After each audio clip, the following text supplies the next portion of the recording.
to share a little bit on the perspective that I have from the research that I do on women's political inclusion and how it might be that we could build gender-sensitive political institutions. And so by way of background, I am a professor of political science at Stanford University, and my research has focused on integrating women both as citizens and representatives in politics across South Asia, including in Nepal. And I'll speak a little bit today about the work that I've been doing in Nepal. But before getting into that, I thought I would give a bit of the global perspective about what we know about women's political representation and what works to help get more women into public office as a starting point. And so across the globe, there's an acknowledgement that left to its own devices, severe gender gaps in political representation are likely to persist. Why is that? Why is it that we continue to have, on average, something like 25% of parliamentarians be women? Researchers have tried to understand the reason for this and have divided this into two possible explanations. The first is that there is discrimination against women driven by little demand for women in public office. And so what this means is that voters prefer not to have women as their political representatives. And so this would be that there's no demand by voters to have a woman in office. The second explanation is that there is limited supply of women contesting office. So there are not enough women showing up in the ballot box, but if they did, voters would prefer them no differently than they would men. And this limited supply is either because women do not put themselves forward because of the many different constraints that exist on women's time, but alternatively because women are not put forward because of the way that institutions allocate tickets. And so while we have more to learn in all of this domain, and particularly more to learn about how these things operate in Nepal, the evidence from across the globe is quite striking. So in countries around the globe, surveys reveal that voters seem to, in fact, prefer women candidates, suggesting that the idea that women aren't in office because that's not what people want isn't quite true. Some work suggests that this is because the constraints to women running for office are so high, the demands on women's time, particularly childcare, that the women who become candidates and representatives are of an even higher quality than the men who become candidates. And as a result, voters see that they get a higher quality politician if they select a woman. However, I think it's important to acknowledge that while voters prefer women in general, at least in these more hypothetical elections, that they prefer women who align with a particular set of attributes, and particularly those who align with patriarchal gender norms. So voters prefer women who support policies that align with gender and punish women who, for example, are harsher on security, things that are less gender focused. But all of this evidence does suggest that voter bias is unlikely to be the sole root of the gender gap in political representation.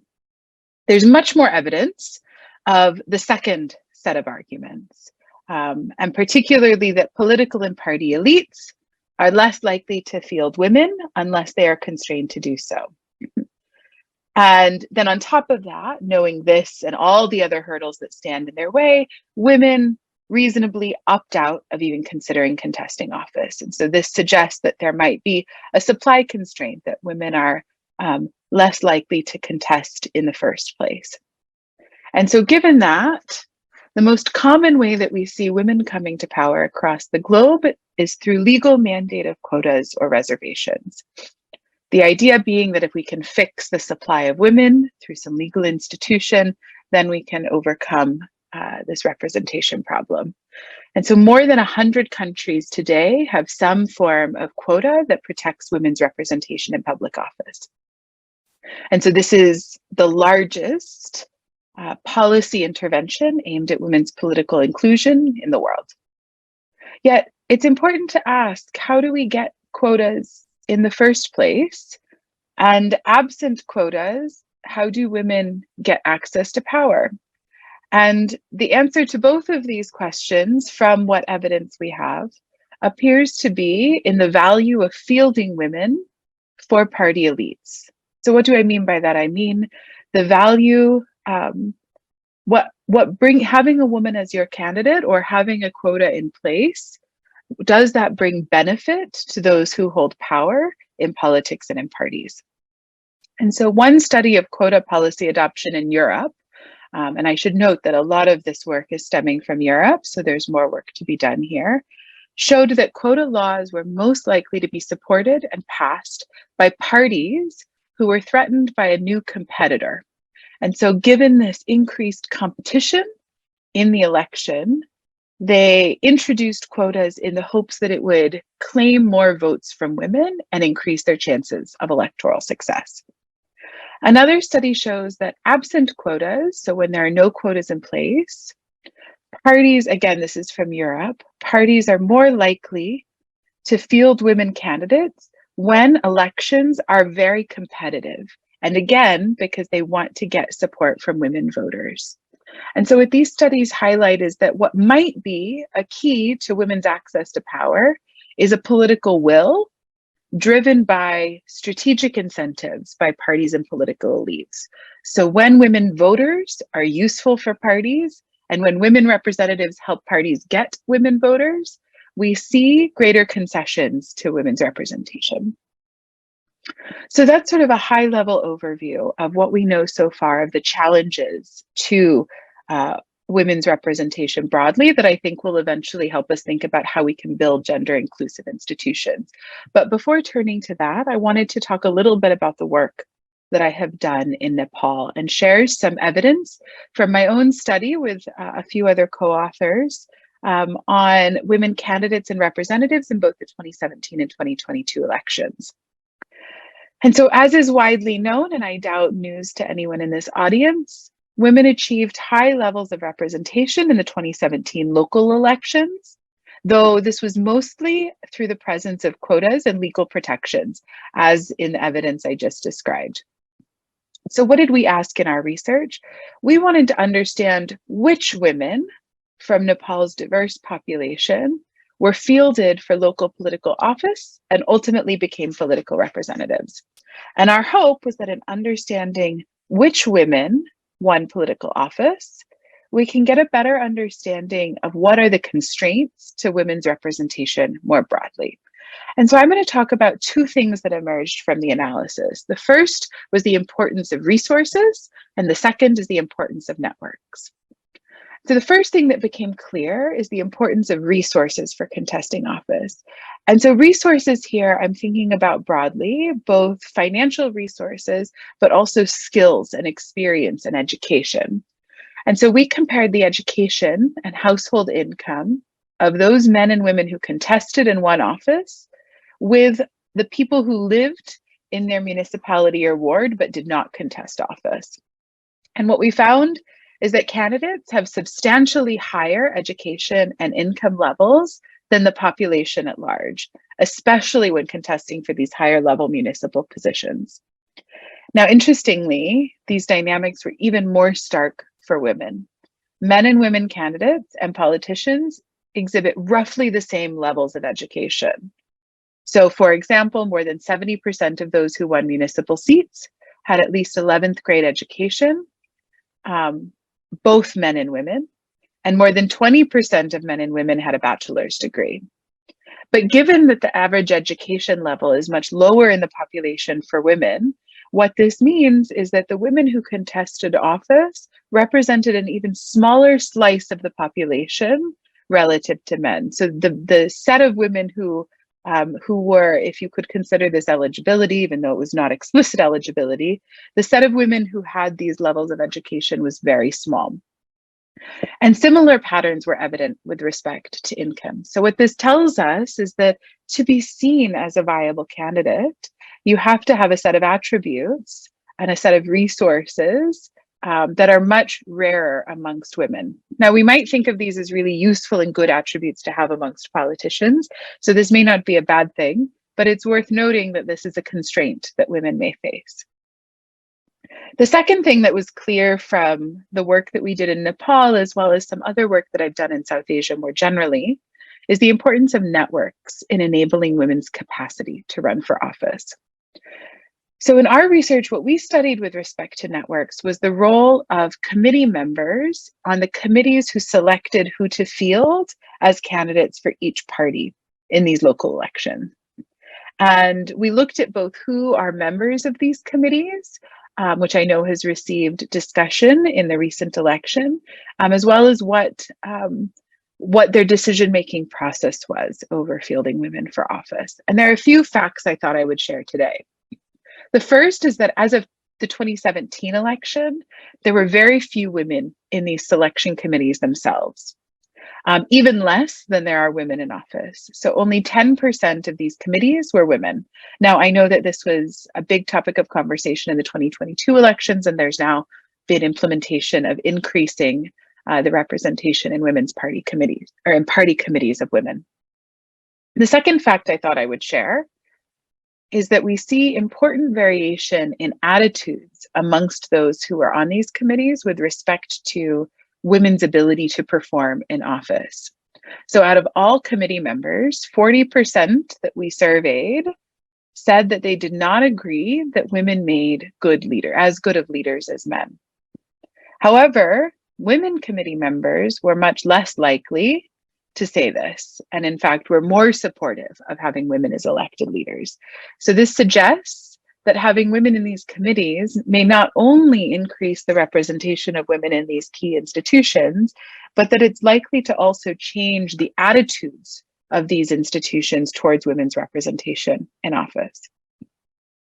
And then finally, we looked at how the composition of these committees shaped who became a candidate.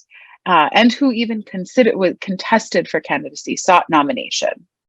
And what we found is that who was on the committees mattered for who got fielded in office. And the more women there were on a selection committee, the more likely you were to see a woman contesting for key offices. Now, one thing just to draw out from a more general body of research that I have, largely drawn from India, is that these networks matter not just in these committee institutions, but more generally. And so my work has shown that women have smaller networks on average and fewer connections with people with political influence than men. So for example, I ran a survey where I interviewed every woman across a series of villages in India. And I found that women discuss politics with half the number of people that men discuss politics with. And even more telling was that the people that men discussed politics with were mostly men. And so women were not seen as being relevant in the networks of men. Now, these are citizens, not politicians, so something slightly different. Additionally, women had fewer ties to people in their communities that had influence. And so again, we see that network ties are more concentrated amongst men and might inhibit women's ability to gain access to politics. Now, the last thing I want to highlight is some evidence that we have about what happened in the 2022 elections. And so the question here is, how did women's representation in Nepal change in 2022? And so on the one hand, in some domains, women gained representation. More women in 2022 were elected as mayors, as ward chairpersons, and in open ward member seats than were in 2017. However, it's important to state that while there were gains, the gains were not large. Women today remain less than 10% of candidates and elected representatives in these positions. On the other hand, there was some loss in representation for women, particularly in the position of deputy mayor.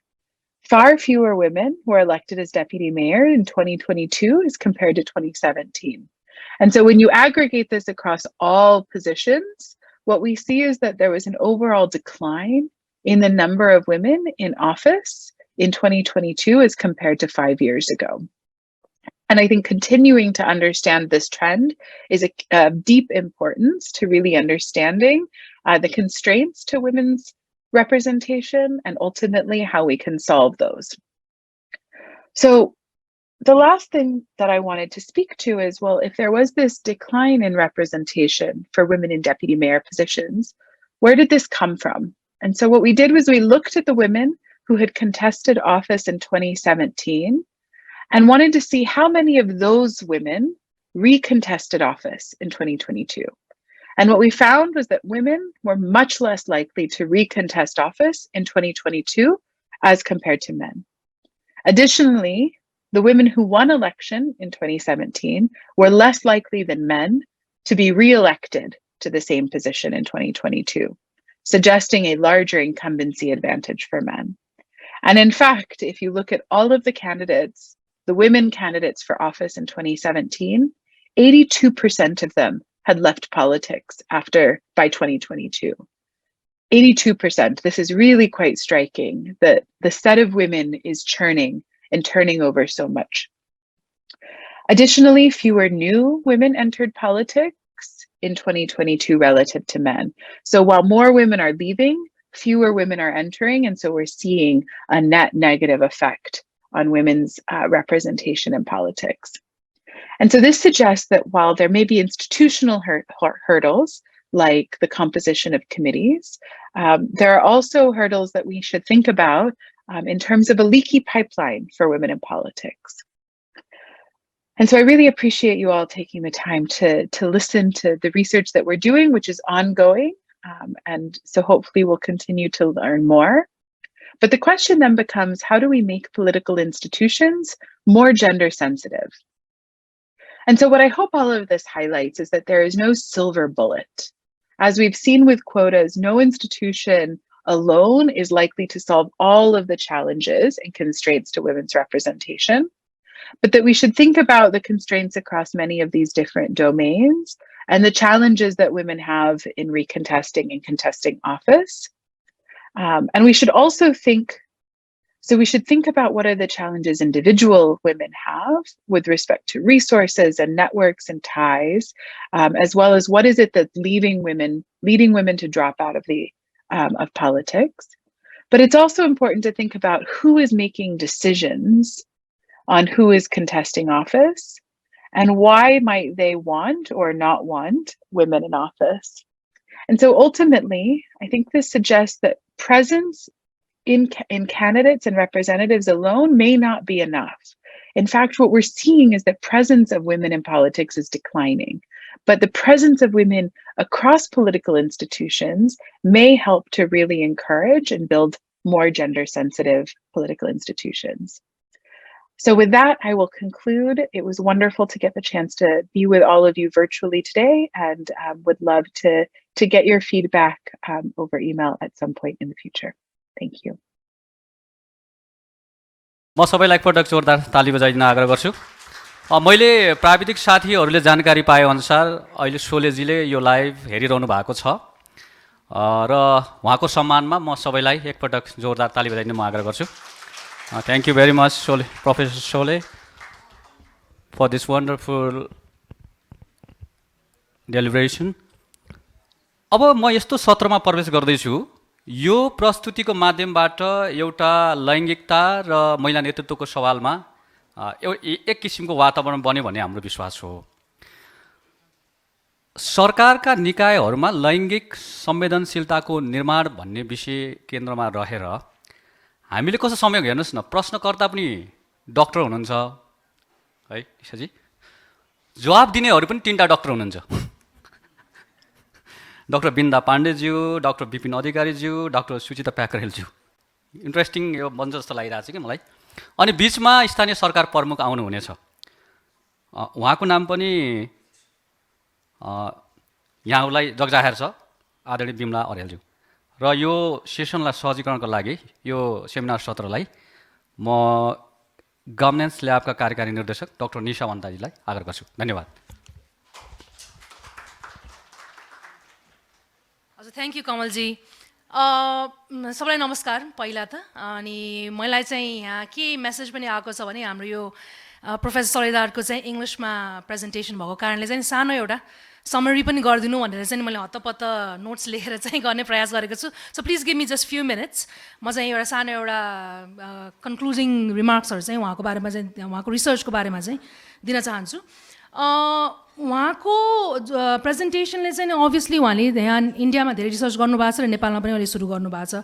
मलाई चाहिँ सबभन्दा घतलाग्दो तपाईँहरूले पनि लाग्यो होला, जतिजनाले सुनिरहनु भएको थियो, त्यो चाहिँ 82% होइन, 82% अफ वुमेन क्यान्डिडेट्सहरूले चाहिँ वुमेन क्यान्डिडेट्स हुवर चाहिँ इलेक्ट पनि हुनुभएको थियो होइन, उहाँले चाहिँ पोलिटिक्सबाट चाहिँ बाहिर जानुभयो भनेर चाहिँ उहाँहरूले पाउनु भएको छ होइन. त्यो किन त?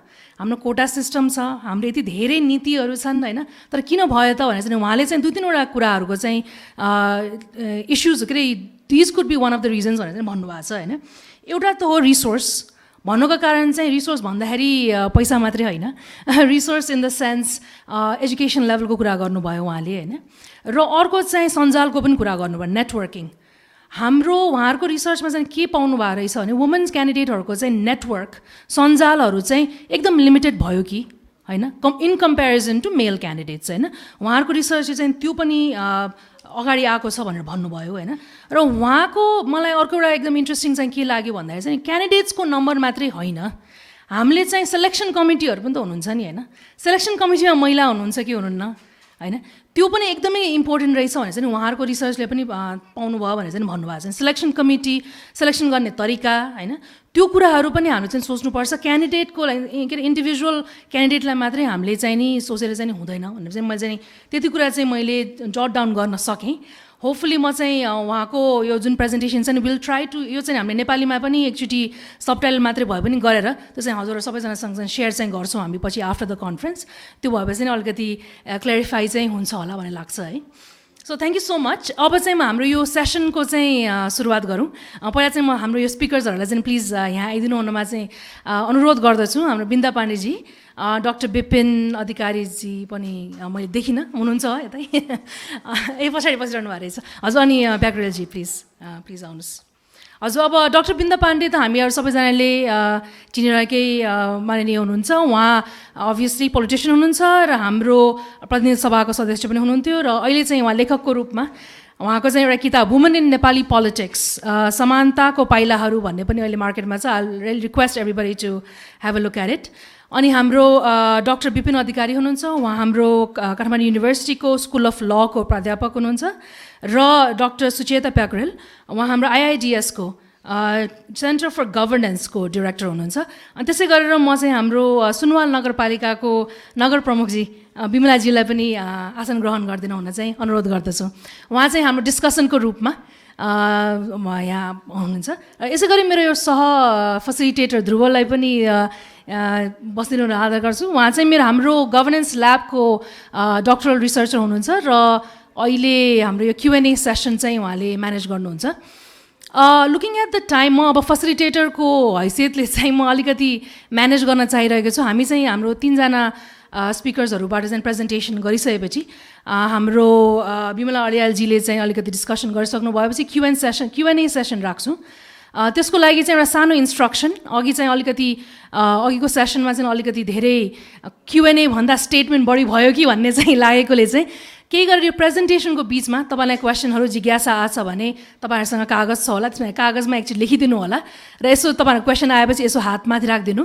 हाम्रो यहाँ सहायक साथीहरू हुनुहुन्छ, उहाँले कलेक्ट गरेर हाम्रो चाहिँ साथीलाई चाहिँ दिइदिनुहुन्छ. अनि त्यसरी चाहिँ हामीले चाहिँ त्यसमा तपाईँहरूको नाम, संस्थाको नाम र कसको लागि क्वेसन हो पनि क्लियर गरिदिनु होला. So that we will be the ones होइन त्यो क्वेसन सोध्नको लागि. त्यो गर्दा चाहिँ अलिकति टाइम म्यानेज होला कि भन्ने चाहिँ आशा गर्दैछु है.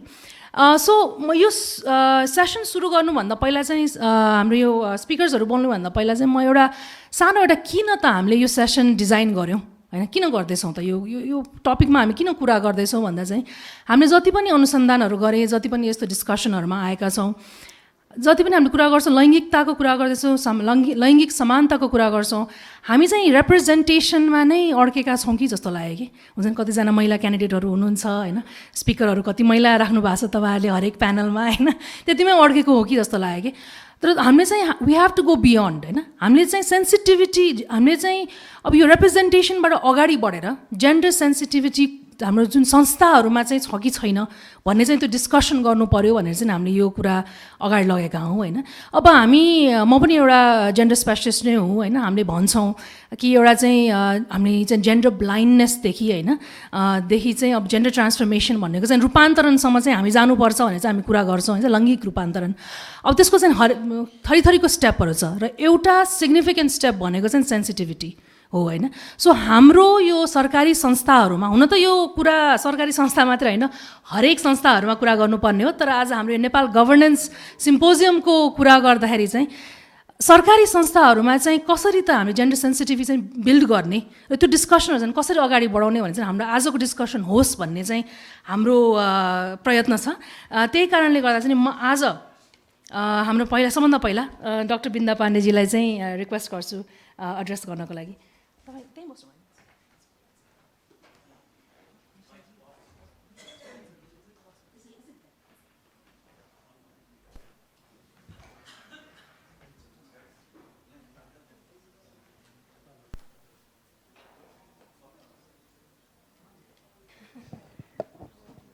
हस्, धन्यवाद सबैजनालाई अभिवादन। म धेरै फर्मालिटीतिर गइनँ, म विषयवस्तुमा नै प्रवेश गर्न चाहेँ र म अब हिजोको सेसनमा म उपस्थित हुन सकिनँ, त्यसको लागि सरी, किन भन्दा म आफैले नै त्यो अवसर गुमाएँ। तर आज बिहान म आइसके पछाडि यहाँ छलफल गर्दाखेरि सायद कमलजीले भन्नुभएको थियो यो अभ्यास र अध्ययनको बिचमा चाहिँ अहिले दोहोरी भइरहेको खालको स्थिति छ, तर त्यसलाई हामीले कसरी एक ठाउँमा ल्याउन सक्छौँ भन्ने खालको कुरा चाहिँ यो अहिले हामीले जुन यो जेन्डर सेन्सिटिभिटीको कुराको होइन गरिरहेका छौँ संस्थाहरूमा, त्योसँग पनि सम्बन्धित हुन्छ जस्तो मलाई चाहिँ लाग्छ। किन भन्दा अहिले चाहिँ नि हाम्रा इन्स्टिट्युसनहरूमा यो लैङ्गिक सचेतना, लैङ्गिक होइन सहभागिता, समावेशिताका कुराहरू पनि मूलधारमा रहेको नेतृत्व र किनारामा रहेका चाहिँ समुदायको बिचमा एक खालको चाहिँ दोहोरीको विषय भइरहेको छ। र यसको मूल कारण मलाई चाहिँ कस्तो लागिरहेको छ भन्दा अघि पनि हामीले सुन्यौँ, यो समावेशिता अथवा सहभागिता सबैको चाहिँ किन चाहिन्छ भन्ने खालको कुराको जुन समाज र समाजको समृद्धिको लागि त्यसको मूल्य हो, त्यसको मूल्य हामीले हाम्रो नेतृत्वलाई बुझाउन सकेनौँ।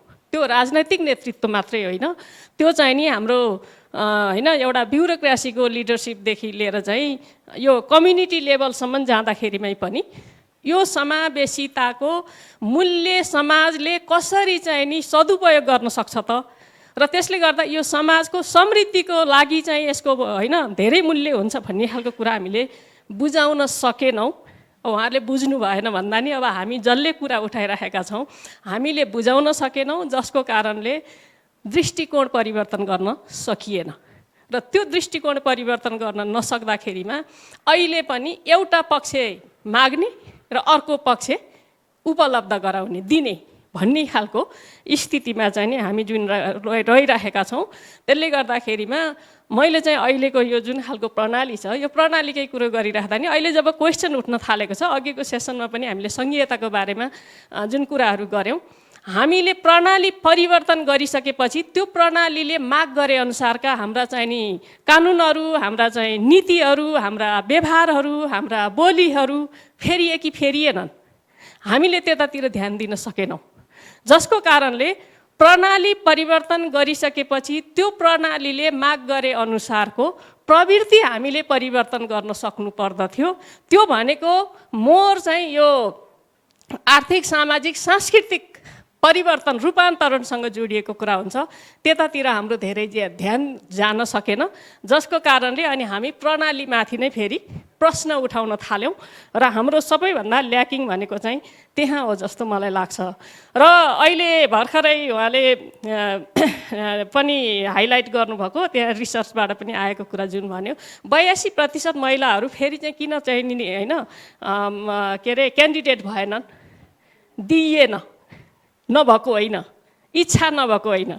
अहिले पनि तपाईँहरू हेर्नुहुन्छ भने सबै राजनैतिक दलहरूले महिलाहरू अधिकांश चाहिँ समानुपातिकबाट जाने स्थिति छ, किन भन्दा क्यान्डिडेसी कति छ अहिले चाहिँ नि प्रत्यक्ष निर्वाचनमा देखिएकै छ। अनि समानुपातिकमा चाहिँ नि एकपल्ट भन्दा नदोर्याउने भनिसकेपछि अहिले त अब आउने निर्वाचनपछि त हामी सङ्घीय संसद र प्रदेशमा त 82% होइन, अलमोस्ट 99% हामी नयाँ मान्छे त्यहाँ देखिने स्थिति हुन्छ महिलाहरूको सन्दर्भमा। त्यो महिलाहरूले नचाहेर होइन, महिलाहरूले चाहँदै पनि मूलधारमा रहेको नेतृत्वले त्यसको मूल्य बुझ्न सकेन। एउटा मान्छेले 5 वर्ष काम गरिसकेपछि उसले प्राप्त गरेको जुन खालको अनुभव छ, त्यो अनुभव र होइन उसको चाहिँ नि सिप छ, उसको क्षमता छ, त्यो क्षमतालाई राज्य निर्माणको लागि अर्को पल्ट पनि त्यो ठाउँमा होइन त्यो इन्स्टिट्युसनहरूमा चाहिँ त्यो अवसर दिएर त्यसले समाजको समृद्धिको लागि, समाजको रूपान्तरणको लागि सदुपयोग गर्नुपर्छ भन्ने खालको त्यसको मूल्यलाई हाम्रो नेतृत्वले स्वीकार गर्न सकेन। यो चाहिँ मैले मोर चाहिँ राजनैतिक हिसाबबाट भने। अब ब्युरोक्रेसीमा जाने हो भने इन्स्टिट्युसनहरू चाहिँ मोर चाहिँ चलाउने भनेको हाम्रो चाहिँ थाई सरकार भनेर हामी जो भन्छौँ, थाई सरकार चाहिँ कस्तो छ भन्दाखेरि यदि राजनैतिक नेतृत्व त्यो रूपान्तरण गर्नुपर्छ भन्ने चाहिँ नि सोचसहित आएर यो गर्नुपर्छ भन्यो भने हाम्रो ब्युरोक्रेसीले त्यो मान्न जरुरी छ। सजिलै त मान्दैन, किन भन्दा मैले यहाँ थुप्रै चाहिँ हाम्रा पूर्व ब्युरोक्र्याटहरू देखिरहेको छु र उहाँहरूले यसको बारे झन् धेरै बताउन सक्नुहुन्छ। सहजै हाम्रो ब्युरोक्रेसीले मान्नेवाला छैन, तर राजनैतिक नेतृत्वले यो अहिलेको समयको माग हो, यो संविधानको एस्पिरेसन हो, यो चाहिँ हाम्रो समाजको रूपान्तरणको लागि आवश्यक छ भनेर उसले भन्न सक्यो भनेर स्ट्यान्ड लिन सक्यो भने ब्युरोक्रेसीले गर्छ। ब्युरोक्रेसीले गर्नै सक्दैन, गर्नै चाहँदैन, मलाई त्यस्तो लाग्दैन। किन भन्दा म ब्युरोक्रेसीसँग धेरै डिल गर्ने ठाउँमा त मैले काम गरेको छैन, तर थोरै ब्युरोक्र्याटहरूसँग डिल गर्ने ठाउँमा जुन बेलामा म पहिलो संविधान सभाको मौलिक हक तथा निर्देशक सिद्धान्त समितिको चेयर गरिरहेको थिएँ, त्यतिखेर थोरै हाम्रा कर्मचारी साथीहरूसँगै पनि कुरा गर्दा 2-3 पल्टसम्म पनि यो चाहिँ हुँदैन मान्यजी, यो चाहिँ हुँदैन मान्यजी, यसले दिँदैन त्यसले दिँदैन भनेपछि अरूले दिन्छ दिँदैन मलाई थाहा छैन, तर 62-63 को आन्दोलनको म्यान्डेट हो र अहिलेको समयको माग हो भनिसके पछाडि र त्यो समितिमा रहेका साथीहरू सबैको चाहिँ त्यसमा चाहिँ सहमति भइसकेपछि उहाँहरूले अन्तिममा त्यो लेख्नु भएको छ र स्वीकार गर्नुभएको छ। यस्ता थुप्रै उदाहरणहरू रहेका छन्। त्यसले गर्दा अर्को कुरा चाहिँ नि हामीले जुन यो जेन्डर सेन्सिटिभिटीको कुरा गरिरहेछौँ इन्स्टिट्युसनहरूलाई त्यो सशक्तिकरणको कुरामा नि हामीले एउटा पाटो मिस आउट गरिरहेछौँ भन्ने मलाई लाग्छ। जहिले पनि हामीले महिला सशक्तिकरण, दलित सशक्तिकरण, किनकि उनीहरू मात्रै अशक्त छन्, उनीहरूलाई सशक्त बनाउनुपर्छ। तर लैङ्गिक दृष्टिकोणको हिसाबले हाम्रो मेन स्ट्रिम लिडरसिप चाहिँ नि असक्षम छ, त्यसलाई सशक्तिकरण गर्नुपर्छ भन्ने हामीले कहिले पनि सोचेनौँ। त्यसले गर्दाखेरिमा हामीले कुन हिसाबको चाहिँ सशक्तिकरण हो र त्यो कसलाई चाहिँ हामीले टार्गेट गर्नुपर्छ भन्ने खालको कुरा चाहिँ सोच्न जरुरी हुन्छ भन्ने मलाई लाग्छ। त्यसले गर्दाखेरि ब्युरोक्रेसीको पनि माथिको चाहिँ त्यो जुन चाहिँ नि माथिल्लो लेभल पोलिटिकल लिडरसिपको पनि माथिल्लो लेभललाई हामीले यो सशक्तिकरणको सामाजिक मूल्य के हुन्छ, आर्थिक मूल्य के हुन्छ, सांस्कृतिक मूल्य के हुन्छ भन्ने खालको कुरो बुझाउन सक्यौँ भने त्यो उहाँहरूको आफ्नै संरचनाबाट तलसम्म पनि जान्छ। त्यसले गर्दा यो सशक्तिकरणको कुरा भनेको चाहिँ हामीले इन्स्टिट्युसनहरूलाई लैङ्गिक संवेदनशील र लैङ्गिक सचेत बनाउने हो भने सशक्तिकरणको यो पाटो चाहिँ नि हाम्रो लिडरसिपहरूलाई आवश्यक छ। अब त्यो उहाँहरूलाई सहजै हिसाबले ल तपाईँहरूलाई सशक्तिकरणको प्रशिक्षण भनेर त कोही आउनेवाला नि हुनुहुन्न, त्यो इन्जेक्सन कसरी दिने हो, इन्जेक्ट गर्ने उपाय हामीले खोज्नुपर्छ। जुन दिनसम्म हामीले त्यो गर्न सक्दैनौँ तबसम्म त्यो सम्भव हुन्छ जस्तो मलाई चाहिँ लाग्दैन। र अर्को चाहिँ यो समावेशिताको कुरा हामी जुन गरिरहेका छौँ, हाम्रो जस्तो विविधता भएको मुलुकमा समावेशिताको कुरा गरिराख्दाखेरिमा नि अहिले पनि यो समानुपातिक सहभागिताकोलाई हेर्ने दृष्टिकोणै हामीले बदल्नु पर्ने जरुरी छ। अहिले यो बदनाम हुँदैछ, त्यो भने चाहिँ अशक्तहरूलाई, असक्षमहरूलाई, त्यस्ता मान्छेहरूलाई लैजाने भन्ने हिसाबले कतिपयले चाहिँ नि व्याख्या गरिरहेको कुरा नि छ। तर त्यसमा यो बहसको विषय हुनुपर्छ भन्ने मलाई लाग्छ। मेरो आफ्नो बुझाइ के हो भन्दाखेरिमा यो सबै क्षेत्रको चाहिँ जो एउटा चाहिँ विषयवस्तुको लिड गर्न पनि सक्ने, अघि जुन म फेरि सुरुमा भनेको कुरो अध्ययन र अभ्यासको बिचमा चाहिँ त्यो म्यानेज गर्ने गरी त्यो विषयको बारेमा चाहिँ लिड गर्न सक्ने पनि त्यहाँभित्रबाट हामीले लैजान सक्नुपर्छ र त्यस पछाडि त्यसको चाहिँ नि मारमा परेर चाहिँ नि होइन त्यो एउटा त्यसको नकारात्मक हिसाबको चाहिँ नतिजा भोगिराखेकाहरूलाई पनि अभ्यासको हिसाबले यो किन आवश्यक छ भन्नेहरूलाई पनि त्यहाँ लैजानको लागि हामीले यसको बारेमा वेल डिफाइन गर्न चाहिँ जरुरी छ। त्यसले गर्दा अहिले चाहिँ धेरै यो समानुपातिक अब खारेज गर्नुपर्छ, अब त्यस पछाडि चाहिँ सबै चाहिँ प्रत्यक्षमा जानुपर्छ। तपाईँ हामी प्रत्यक्षमा हेरौँ त कुन समुदायको को मान्छे आएको छ, सबै त्यहाँ समावेशी भएर आउन सकेको छ। हिजोदेखिको चाहिँ हामीले चाहिँ त्यो होइन जुन ढङ्गबाट चाहिँ नि प्रत्यक्ष भनेर आएकाहरू समुदायले त्यो किनारामा बसेको समुदायको त्यो चाहिँ नि गरिखाने चाहिँ नि श्रमजीवी वर्गको कुरा त्यहाँ कति उठेको छ त। त्यसले त्यो कुरा उठाउनको लागि हामीलाई समावेशिता चाहिएको हो। त्यसले गर्दाखेरि यो लैङ्गिक दृष्टिकोण मात्रै भन्दा पनि यो समावेशिताको कुरालाई पनि हामीले सँगसँगै लैजानुपर्छ। मेरो त अहिले पनि आर्गुमेन्ट के हो, हिजो पनि मेरो संसदमा भएको आर्गुमेन्ट के हो भन्दा हामीले अहिलेको प्रत्यक्ष निर्वाचनलाई लैङ्गिक दृष्टिकोणबाट र अरू सामुदायिक हिसाबले पनि समावेशी बनाउन नसकेको मार किनारामा पारिएका समुदायका पुरुषहरूले पनि खेपेका छन्।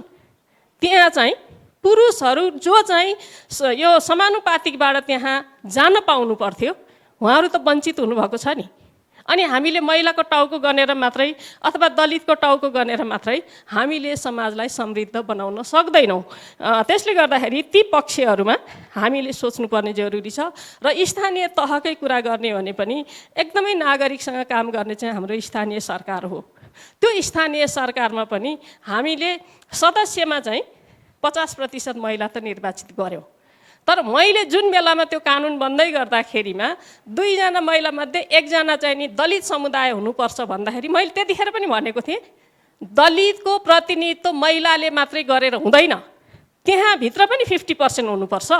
त्यसले गर्दाखेरिमा जुनसुकै पार्टीले पनि उम्मेदवार उठाउँदाखेरिमा महिलाहरूमा पनि हरेकवटा 50% होइन त्यो चाहिँ नि हामीले के अरे 2वटा महिलालाई 100% मान्ने हो भनेदेखि त्यसमा चाहिँ अनि त्यो 4 जना मध्ये 1 जना महिला होइन 1 जना दलित हुनुपर्छ भन्ने हो भनेदेखि 50% वडामा चाहिँ नि महिला दलित उठाउनु पर्ने, 50%मा चाहिँ नि पुरुष दलित उठाउनु पर्ने। त्यो 2 जना पुरुष मध्ये पनि त्यसमा 50% होइन एउटा कोटामा चाहिँ नि 50% पुरुष उठाउनु पर्ने गरिदिने हो भने कम्तीमा त्यहाँ पनि महिला र पुरुषको समान सहभागिता भएर आउँछ। हामीले खोजेको महिलाको सहभागिता मात्रै होइन, हामीले खोजेको अहिले कुरा उठाइराखेको सन्तुलित सहभागिताको कुरा हो। त्यो वर्गीय हिसाबबाट, त्यो लैङ्गिक हिसाबबाट, त्यो जातीय हिसाबबाट र त्यो भौगोलिक हिसाबबाट पनि यो सन्तुलित सहभागिता भयो भने मात्रै उनीहरूले आफ्नो भोगाइका आधारमा आफ्नो चाहिँ नि जीवनको आधारमा पनि त्यहाँ थुप्रै चाहिँ कुराहरू राखेर परिवर्तन कहाँनेर भन्ने खालको कुरा हुनसक्छ। म लास्ट कुरा एउटा के भन्छु भन्दा अहिले पनि स्थानीय तहमा हामीले 41% महिला निर्वाचित गऱ्यौँ भनेर त हामी दङ्ग परेका छौँ, दङ्ग पर्नुपर्छ। तर त्यहाँ पनि अहिले बजेटको कुरा तपाईँ हेर्नुहोस्, अब यहाँ थुप्रै चाहिँ हाम्रो प्रतिनिधि साथीहरू हुनुहुन्छ, अहिले पनि त्यहाँ हुने महिलाहरूले महिला सशक्तिकरण भनेर 5 लाख कि 10 लाख भनेर लडाइँ गर्ने स्थिति छ।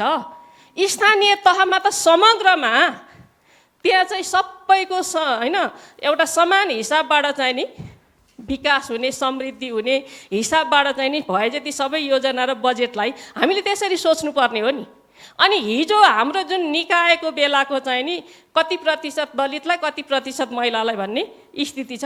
त्यसले गर्दाखेरि मेरो कन्क्लुडिङ कुरा के हो यो के अरे अहिलेको चाहिँ स्थितिमा भन्दा हामीले राजनैतिक प्रणाली फेर्यौँ तर हामीले प्रवृत्ति फेर्न सकेनौँ। त्यसले गर्दा केन्द्रदेखि तलसम्म निर्वाचनकै कुरा गर्नुहुन्छ भने मेरो त अहिले चाहिँ सङ्घीय र अघि पनि कुरा उठ्यो नि सङ्घीय र प्रदेशको काम के भन्दा उहाँहरूले उठाउने मुद्दा चाहिँ अहिले पनि बाटो, अहिले पनि पानी, अहिले पनि पुल नै हो। त्यस्तै मान्छेलाई भोट दिने हो मतदाताहरूले कि उहाँहरूले नीति र कानुन बनाउने हो। हामीले प्रणाली फेर्यौँ, हामीले चाहिँ नि सङ्घीयतामा गइसक्यौँ, मानसिकता हाम्रो केन्द्रीकृतबाट रूपान्तरित हुन सकेन। त्यसले गर्दाखेरि यो धेरै कुराहरू चाहिँ बहस गर्नुपर्ने विषय छ र यो बहस गर्दाखेरि हामीले जे माग स्थापित भयो, जे कानुन बनायो, जे संविधानले माग गर्यो, जे समयले माग गरेको छ र यो देशको हरेक नागरिक समान हैसियतका नागरिक हुन् भन्ने कुरो स्थापित गर्नको लागि हामीले त्यो प्रवृत्ति फेर्नेतिर जानुपर्छ।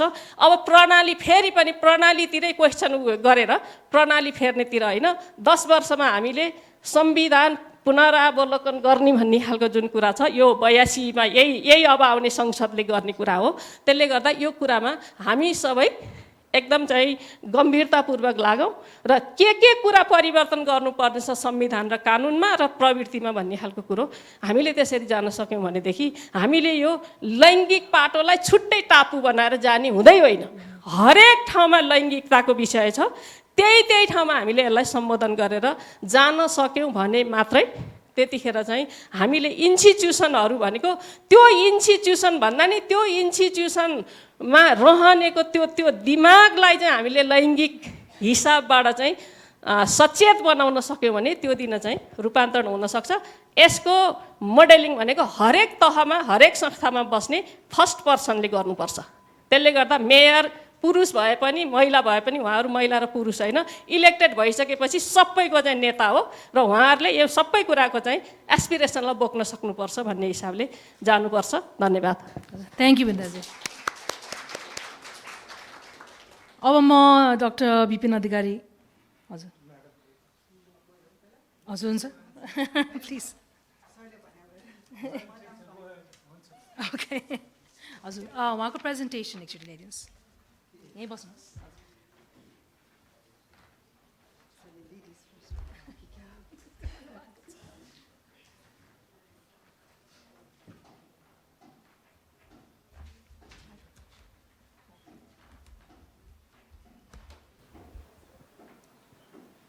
हजुर अहिले सुचेता प्याकुरेलजी हाम्रो आइआइएसटी को IIDS, sorry, so many acronyms. Director हुनुहुन्छ र मैले अघि भन्न बिर्सेँ 10 minutes टाइमिङ छ है। मैले अघि बिन्दाजीलाई भन्न बिर्सेको थिएँ, so please pay attention to that. Thank you. Good morning, good afternoon, नमस्ते। म चाहिँ एकाडेमियामा भए भएर मेरो चाहिँ अलिकति थियोरिटिकल र अलिकति जेनेरिक एप्लिकेबल खालको प्रेजेन्टेसन छ र आज चाहिँ अब हामीलाई दिएको टपिक त जेन्डर गभर्नेन्स नै हो र building gender sensitivity in government institutions भन्ने थियो र यति सिमेन्टिक्स छ, यति काम भइसकेको छ, त्यही पनि खासै केही हुन सकेको छैन भन्दाखेरि नेरेटिभकै बुझाइमा कमी हो कि भने जस्तो लागेर मलाई चाहिँ let's go back to basics भन्ने जस्तो लागेर मलाई चाहिँ let's talk about modern state, let's talk about republic as to what modern state means, as to what republic means भन्ने पहिला अलिकति त्यो कुरा गरौँ अनि त्यसपछि नेपालको सन्दर्भमा कुरा गरौँ भनेर मैले चाहिँ त्यसरी स्टार्ट गरिरहेको छु। सो अब हामीले भनौँ न हाम्रो यो मोडर्न स्टेटको म फेरि भनौँ न म पोलिटिकल साइन्सकै प्रोफेसर हो र त्यो हिसाबले हामी चाहिँ we tend to kind of अलिकति fondly remember the contractual theorist jean jacques Rousseau, John Locke and Hobbes, Thomas Hobbes र रुसोले चाहिँ के भन्नुभएको छ भने basically what he said was sovereignty भनेको यो यस्तो कुरा हो त्यसलाई चाहिँ दिन पनि सक्दैन कसैलाई अनि एलिनेट पनि गर्न सक्दैन। You cannot leave it behind, you cannot discard it or you cannot lend it, you cannot give it to somebody होइन। It's born with you, it's innate in you, तपाईँभित्र नै छ, तपाईँ जन्मिँदाखेरि तपाईँसँगै आउँछ र तपाईँसँगै मर्छ भन्ने त्यस्तो खालको एउटा कन्सेप्ट त्यो ल्याउनु भएको थियो उहाँले। दिस वाज मिडल एजेस भनौँ न रेनेसान्सको बेलादेखि नै यो बुझाइ थियो। So basically we're all born sovereign, we're born equal, we're born sovereign. So भनेपछि वी भन्दाखेरि पहिलाको पर्सपेक्टिभ अब मिडिभल एजमा अथवा भनौँ न ट्रेडिसनल एजमा चाहिँ वी भन्दाखेरि यहाँ चाहिँ मेनहरूले गर्ने डिस्कोर्समा वी भनिने गर्थ्यो होइन। अहिले आएर त्यो वीको त्यो समग्रमा कुरा गर्नु पर्दाखेरि it's all of us, basically it's me, it's you, it's all of us भनेपछि यो नयाँ चेन्ज पर्सपेक्टिभमा चाहिँ so what we do is I am sovereign र मैले चाहिँ as a citizen what I do is मैले मेरो सभरेन्टी डेलिगेट गर्छु होइन। I delegated for a while तर मैले दिने होइन भनेपछि कस्तो एउटा के बुझ्नुपर्छ भने पब्लिक सर्भेन्ट जुन त्यो छ नि एजेन्सी यो प्रिन्सिपल एजेन्टको एउटा जुन थ्योरी छ I am the principal basically I am the owner I am the master basically होइन or द सभरेन सो मेरो सभरेन्टी मैले डेलिगेट मात्रै गरेको हो र मेरो लागि काम गर्ने अथवा पोलिटिक्स अथवा स्टेटमा मेरो लागि बोल्ने मान्छेहरू चाहिँ मेरो एजेन्ट हो बेसिकली सो त्यो प्रिन्सिपल एजेन्ट अथवा पब्लिक सर्भेन्टको त्यो आइडिया नबुझिकन हामी पब्लिक सेक्टरमा जान पनि हुँदैन अथवा हामीले जनतालाई सर्भ गर्न पनि त्यो आँट पनि गर्न हुँदैन भने त्यो बुझाइको अलिकति कमी भएको हो कि जस्तो पनि लाग्यो सो यो basically you go to the public sector to serve the public because you just the agent है एन्ड प्रिन्सिपल त सभरेन नै भइहाल्यो त्यो प्रिन्सिपल एजेन्टको त्यो डेफिनेसन पनि अलिकति त्यसको बुझाइ पनि हाम्रो अलिकति कम भयो जस्तो लागेको छ र अर्को कुरा अब हामी रिपब्लिक भयौँ भनौँ न पहिला मोनार्की थियौँ अहिले हाम्रो we are constitutional democratic republic so त्यो republic ko so what is a republic भन्दाखेरि basically it's a cumulative one it's an your integration or cumulative apparatus that basically it's comprised of all free equal and sovereign citizens so हामी सबैजना we're all free we're all equal भन्ने त्यो बुझायो है त्यो बुझाइको पनि अलिकति dearth भयो कि जस्तो र अब हाम्रो यो भनौँ न उसको ह्युमन राइट्सको यो युनिभर्सल डिक्लेरेसन अफ ह्युमन राइट्समा पनि यही नै छ हाम्रो नेपालको संविधानमा पनि यही नै छ अमेरिकाको संविधानमा पनि यही नै छ वेयर अल लकी होइन सो जन लकले के भनेको थियो भने हाम्रो चाहिँ we're all born with the right to life liberty and pursuit of happiness होइन अहिले अब हाम्रो क्यापिटलिजमले प्रपर्टी भन्छ राइट टु प्रपर्टी भन्छ तर पर्स्युट अफ ह्याप्पिनेस भनेपछि हाम्रो right to life liberty and pursuit of happiness it's equal होइन हामीले पनि पर्स्यु गर्न सक्छौँ regardless of gender regardless of age regardless of where you are in society class भनेपछि यो सबै पृष्ठभूमि छ अब त्यो त्यसकै नै बुझाइ अलिकति कम भयो कि भने जस्तो त्यो चाहिँ त्यो premise underlying premise that we are all born equal भन्ने त्यो नै बुझाइ अलिकति कम त्यसमा नै अलिकति कमजोरी भयो कि भने जस्तो लागेर सो कसरी बुझाइमा कमजोरी हुन्छ so why how do you think it is it's not sinking in किन हाम्रो चाहिँ यो भन्ने एज ओल्ड पोलिटिकल थियोरीलाई हामीले किन चाहिँ आत्मसात गर्न सकिरहेका छैनौँ किन बुझ्न सकिरहेका छैनौँ किन अप्लाई गर्न सकिरहेका छैनौँ भन्दाखेरि त्यो कस्तो छ भने हाम्रो यो सँगसँगै अब पोलिटिकल थियोरी पोलिटिकल फिलोसफी त छँदैछ तर हाम्रो यो सोसियो ट्रेडिसनल एउटा त्यो प्रेमिस पनि छ र सोसियो ट्रेडिसनल प्रेमिसमा चाहिँ ट्रेडिसनली स्पिकिङ यहाँ मात्रै होइन युरोपमा पनि अथवा भनौँ वेस्टमा पनि एउटा कस्तो छ भने there is a definition of public and private spheres होइन अथवा ऱ्याम भनौँ न र कस्तो छ भने प्राइभेट यहाँ मैले यो गरौँ है देखाउँ सो अब दुईवटा ऱ्याम छ पब्लिक र प्राइभेट छ प्राइभेट चाहिँ basically it's feminine and public is masculine होइन सो म्यास्क्युलिन स्पेसमा वुमेनहरू देयर नट वेलकम्ड होइन उनीहरू आउन खोज्यो भने अलिकति पुसब्याक गर्ने जस्तो सो त्यो बुझाइ त्यो रेमिनेन्स चाहिँ अहिले पनि हामीले त्यो ठिक्रिएको त्यो रेमिनेन्स चाहिँ अहिलेसम्म पनि हामीले त्यो फ्लस आउट गर्नै सकेका छैनौँ भने त्यो देखिन्छ डेटाले देखाउँछ होइन प्रोसेसेसले देखाउँछ यो इम्प्लिमेन्टेसन प्रोसेसको हर्डल्सहरूले देखाउँछ सो यो पब्लिक स्फियर र प्राइभेट स्फियरको जुन हाम्रो यो एकदम innate understanding of what is public and what is private त्यो जुन छ त्यो कारणले गर्दाखेरि हाम्रो जति हामीले पोलिसिज बनाऊँ जति हामीले यो भनौँ न लजहरू बनाऊँ जति रेगुलेसन्सहरू लिएर आउँ न्यू रेगुलेसन्सहरू लिएर आउँ जति भनौँ न ओभरसाइट्सहरू गरौँ होइन इन रिगार्ड्स टु जेन्डर यो अलिकति गाह्रो हुने कारण चाहिँ किनभने हाम्रो general understanding of things I mean म पनि तपाईँहरू पनि होला हाम्रो अन्डरस्ट्यान्डिङ हाम्रो एउटा क्रिटिकल अन्डरस्ट्यान्डिङ के छ भने we as women we don't belong in the public arena or public sphere and men really don't belong in the private sphere भने जस्तो सो हाम्रो त्यो नेरेटिभ कसरी चेन्ज गर्ने so public is as feminine as it is masculine र private is as feminine as it is masculine भन्ने त्यो narrative change गर्न त्यो नै एकदमै ठुलो च्यालेन्ज भइरहेछ women belong to the public sector as much as men belong to family and home भन्ने त्यो नेरेटिभ चाहिँ कसरी चेन्ज गर्ने भन्ने कुरामा चाहिँ यो फेमिनिस्ट मुभमेन्टहरूदेखि लिएर भनौँ न फेमिनिस्टको अथर्स एकाडेम्सहरूलाई पनि अलिकति गाह्रो भएको अवस्था छ अब जुन भनौँ न अब हाम्रो यहाँ यो सिमेन्टिक्सहरू पनि हुन्छ यो क्लिसेड यो वर्ड्सहरू पनि हुन्छ रेटरिकहरू पनि हुन्छ होइन अब झन् हाम्रो त डेभलपमेन्ट फिल्डमा त अब मैले अहिले यहाँ डेभलपमेन्ट फिल्डमा पसेको छु आइएडिएसमा काम गर्दैछु यो रेटरिक धेरै हुन्छ स्पेसली हाम्रो डेभलपमेन्ट सेक्टरमा चाहिँ वेस्टबाट आएको रेटरिक हुन्छ अनि basically we rally around those rhetorics होइन त्यो रेटरिक्समा चाहिँ कस्तो भने पहिला आयो डेमोक्रेसी भनेर आयो त्यसपछि गुड गभर्नेन्स भनेर आयो त्यसपछि वुमेन्स राइट्स भनेर आयो अब अहिले जेन्डर भनेर आएको छ सो किन जेन्डर भन्दाखेरि चाहिँ अहिलेको पृष्ठभूमिमा के देखिन्छ भने खालि women so the focus on women is not sufficient so त्यो होलिस्टिक अलिकति जुम आउट गर्दाखेरि holistic picture as to what women are and what men are and how are opportunities basically distributed between men and women भन्ने त्यो बुझाइ पनि हुन एकदमै जरुरी छ so it's not only about feminism femininity it's not only about where women are how they are doled out things why are they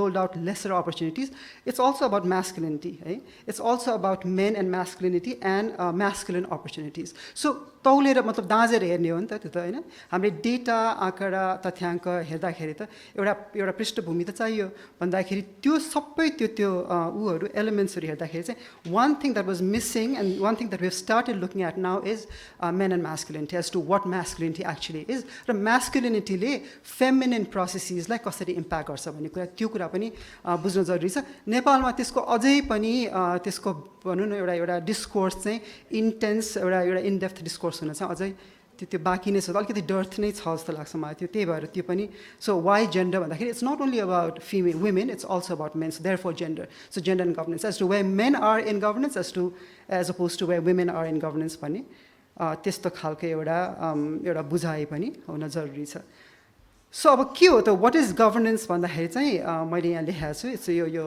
युएनडिपीले 1970s को दशकमा 2 मिनट भइसकेको छ यति धेरै छ है बोल्नलाई so basically so what is governance भन्दाखेरि यो how it's an apparatus as to where citizens articulate their interest exercise their constitutional rights their obligations mediate their differences so यो त apparatus हो for all citizens so citizens भन्दाखेरि खालि masculine men मात्रै होइन it's all citizens so यो छ अब हामीले इम्पोर्ट त गरेर आछौँ वेस्टबाट हामीले भनौँ न whether we like it or not त्यो यो भन्नु अहिलेको हामीले जुन यो 3 tier गभर्मेन्ट अथवा भनौँ न 3 pronged गभर्मेन्ट यो सबै वेस्टमा आएको सो वी इम्पोर्टेड द्याट तर त्यो इम्पोर्ट त्यो कन्सेप्टको इम्पोर्ट सँगसँगै त्यो एसेन्सको पनि इम्पोर्ट भएको हो कि होइन भन्ने कुरामा चाहिँ I think we need to kind of delve deeper into it र म धेरै छैन निशाजी जस्ट 2 more minutes है मलाई चाहिँ के लाग्छ भने 4वटा एरियामा फोकस हुनुपर्छ जस्तो लाग्छ पोलिसी मेकिङ प्रोसेस किनभने हामी त आइडिएसमा we work on policy evaluation policy implementation so मैले from an academic perspective from a think tank perspective मलाई चाहिँ कस्तो लाग्छ भने 4वटा एरियामा फोकस गर्नुपर्छ जस्तो लाग्छ एउटा चाहिँ यो जुन यो नरेटिभ छ नि पब्लिक भर्सेस प्राइभेट भन्ने त्यो नरेटिभ हामीले चेन्ज गर्न सक्यौँ भने I think will go for a long way so त्यसको त्यो जुन public sphere is only it's very very masculine भन्ने खालको त्यस्तो खालको डिपिक्सनले चाहिँ वुमेनलाई यो जेन्डर गभर्नेन्सलाई नेगेटिभ इम्प्लिकेसन परिरहेको छ त्यसको नेरेटिभ कसरी चेन्ज गर्ने एउटा त्यो भयो अर्को कुरा चाहिँ द स्टेट वुमेन इन्टरफेस भनेपछि स्टेटले महिलालाई कसरी ट्रिट गरिरहेको छ मैले तपाईँलाई अलिकति मैले पनि ल्याएको छु तथ्याङ्क पनि ल्याएको छु तर कसरी ट्रिट गरिरहेको छ भने त्यो कुरा पनि so how are state treating the women त्यो कुरामा पनि फोकस अलिकति रिसर्च अलिकति इन डेप्थ एउटा इन्ट्रोस्पेक्सन त्यहाँ पनि जरुरी छ so state women interface so वुमेनको पोलिटिकल पार्टिसिपेसन अनि त्यसमा चाहिँ इन्ट्रेस्टिङली के छ भने अहिले एउटा नयाँ कुरा आछ अब हुन त यो 90को दशकदेखि नै आइरहेको कुरा तर पब्लिक पेट्रियार्कीको कुरा आछ हामीले पेट्रियार्की भनेर त कुरा गर्छौँ तर पोलिटिकल पेट्रियार्कीमा चाहिँ public patriarchy in the sense that if a woman is closer to a patriarch, a political patriarch, she would be more, she would get more access to political participation भन्ने जस्तो खालको so public पेट्रियार्कीलाई कसरी थ्वाट गर्ने हामीले कसरी चाहिँ त्यसलाई negate गर्ने कसरी त्यसलाई पुश आउट गर्ने भन्ने त्यसमा पनि हामीले ध्यान दिनुपर्ने छ त्यो चाहिँ एकदमै नै छ it's very prevalent in Nepal also third thing that I would like to kind of focus on is that women's perception and experience. So उसले महिलाले प्रोफेसनल वुमेन भएको नाताले अथवा भनौँ न पोलिटिकल वुमेन भएको नाताले उसको एक्सपिरियन्सेस कस्तो छ त बिन्दाजी हुनुहुन्छ यहाँ उहाँले कति डिस्क्रिमिनेसन फेस गर्नुभएको छ होला so as a woman participant how does a woman political participant feel so उनीहरूको फिलिङ्सलाई पनि अकाउन्ट गर्न एकदमै नै जरुरी छ as to what we feel the discrimination the feeling that we feel the process of the experiences that we feel भनौँ न for the lack of better word so त्यो भयो र 4मा चाहिँ यो सिभिल सोसाइटीको इङ्गेजमेन्ट हामीले भनौँ न दायित्व जस्तो अर्गनाइजेसनले आइडियसले के गर्न सक्छ त व्हाट क्यान वी डू भन्दाखेरि यो women's movement it's very very important so हामीले त्यो वुमेन्स मुभमेन्टलाई पुश गर्न सक्यौँ भने maybe things are gonna change so यो चारवटा फोकस यो यो यो एरियामा फोकस गर्न चाहिँ एकदमै जरुरी छ जस्तो लाग्छ 10 मिनट भनेको थियो टाइम छँदै छैन मैले एकदम आम रसिङ इट मलाई चाहिँ आई अपोलोजाइज फर द्याट र मैले त्यही यो स्टेट वुमेनको इन्टरफेसमा तपाईँले देख्नुहुन्छ होला केही खासै चेन्ज भएको छैन 2017 र 2022को फिमेलको यो यो भोटर रेजिस्ट्रेसनको नम्बर त्यस्तो उनी बढेकै छैन भनेपछि स्टेटले महिलालाई कसरी ट्रिट गरिरहेछ भने यस्तो कुराहरूबाट थाहा हुन्छ कि so interface state and women इन्टरफेसमा how women are faring as oppose to men भन्ने कुरामा एउटा त्यो भयो अर्को यो स्टेट वुमेन इन्टरफेसमा अर्को ब्युरोक्रेसी अब गभर्नेन्समा खालि हामीले पोलिटिक्स एक्टिभ पोलिटिक्स मात्र होइन the state of the state basically resides in the administrative state so त्यो पछाडि त्यो nuts and bolts of politics त्यो एडमिनिस्ट्रेटिभ स्टेट त त्यो तल एडमिनिस्ट्रेसन ब्युरोक्रेसी हो ब्युरोक्रेसीमा कसरी फेयर गरिरहेछ भने फेरि त्यही नै कुरा छ मेन भन्दा कम्पेरिटिभली वुमेनको सङ्ख्या धेरै नै कम छ केही फरक भएको छैन यो चाहिँ 2003 र 2019 को डेटा छ त्यस्तै गरेर अब यो propose goals for civil society लिडर्समा चाहिँ मैले अब यो अहिले एउटा तपाईँहरूलाई अलिकति डिस्कोर्सको लागि भनेर मैले फर्दर फुड फर थट भनेर मैले राखेको थिएँ we can discuss it later धेरै नै भइसकेको छ I apologize Nishaji I am rushing I am sorry हस् धन्यवाद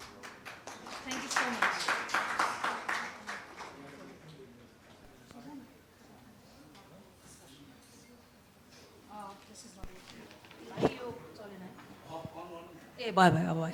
All right.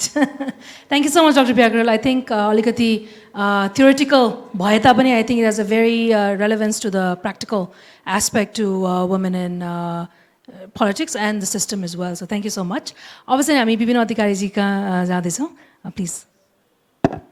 हस् धन्यवाद नमस्ते सजिलो छ मलाई एउटा त सुरुमा प्रोफेसर प्रिलामेनको जुन कीनोट स्पिच आयो उहाँले धेरै राम्रोसँग मलाई चाहिँ सुरुमा लाग्यो कि यति लोकलाइज्ड इस्युमा उहाँले के कन्ट्रिब्युसन गर्नु होला भनेर तर रिसर्च बेस्ड कन्ट्रिब्युसन र धेरै प्रिसाइज उहाँले राम्रोसँग राख्नुभयो मलाई लाग्छ त्यो फाउन्डेसन हो त्यो त्यसपछि अहिले सुचेता म्याडमको आयो उहाँले पनि एउटा कि सोसाइटीलाई हामी जन लकले कसरी हेरे या रुसोले कसरी हेरे भन्ने आधारमा हेऱ्यौँ भने धेरै समस्याहरू सबरेन्टीदेखि लिएर रुल अफ लसम्मको समाधान हुन्छन् तर बेसिकमा प्रब्लम हुँदाखेरि अनि अगाडिका कुराहरू च्यालेन्जिङ हुन जानु स्वाभाविक हुन्छ अनि बिन्दा म्याडमले आफ्नो कुराहरू एउटा भोगेका कुराहरू पनि राख्नुभयो र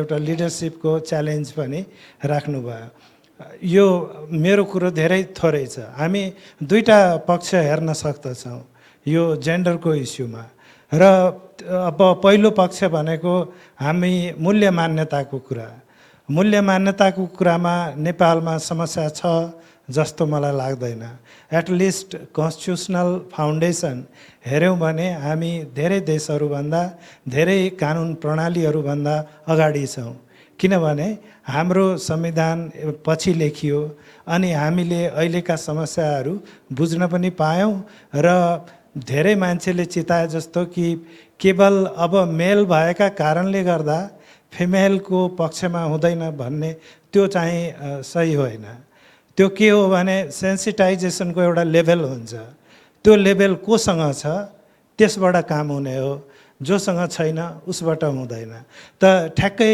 त्यो कुरो हेर्दाखेरि हामीले के देख्छौँ भने संविधानमा प्रशस्त लेखियो र यति लेखियो कि यसरी देखाउन सक्ने अर्को संविधान हामीसँग छैन कम्तीमा पनि अङ्ग्रेजी भाषी मुलुकहरूको बारेमा हामी केही न केही चाहिँ राख्दछौँ रेफरेन्स र के देखिन्छ भने जस्तो एउटा मैले भने कि लैङ्गिक विभेदको कुरो हाम्रो त प्रस्तावनाबाट सुरु हुन्छ संविधानको प्रस्तावनाले भन्छ कि यो लैङ्गिक विभेद गरिने छैन, हाम्रो राज्यको स्वरूपमा छुवाछुत पनि हुने छैन, त्यससँग आधारित डिस्क्रिमिनेसनहरू चाहिँ अब समाप्त भइसकेका छन् या गरिनेछन्।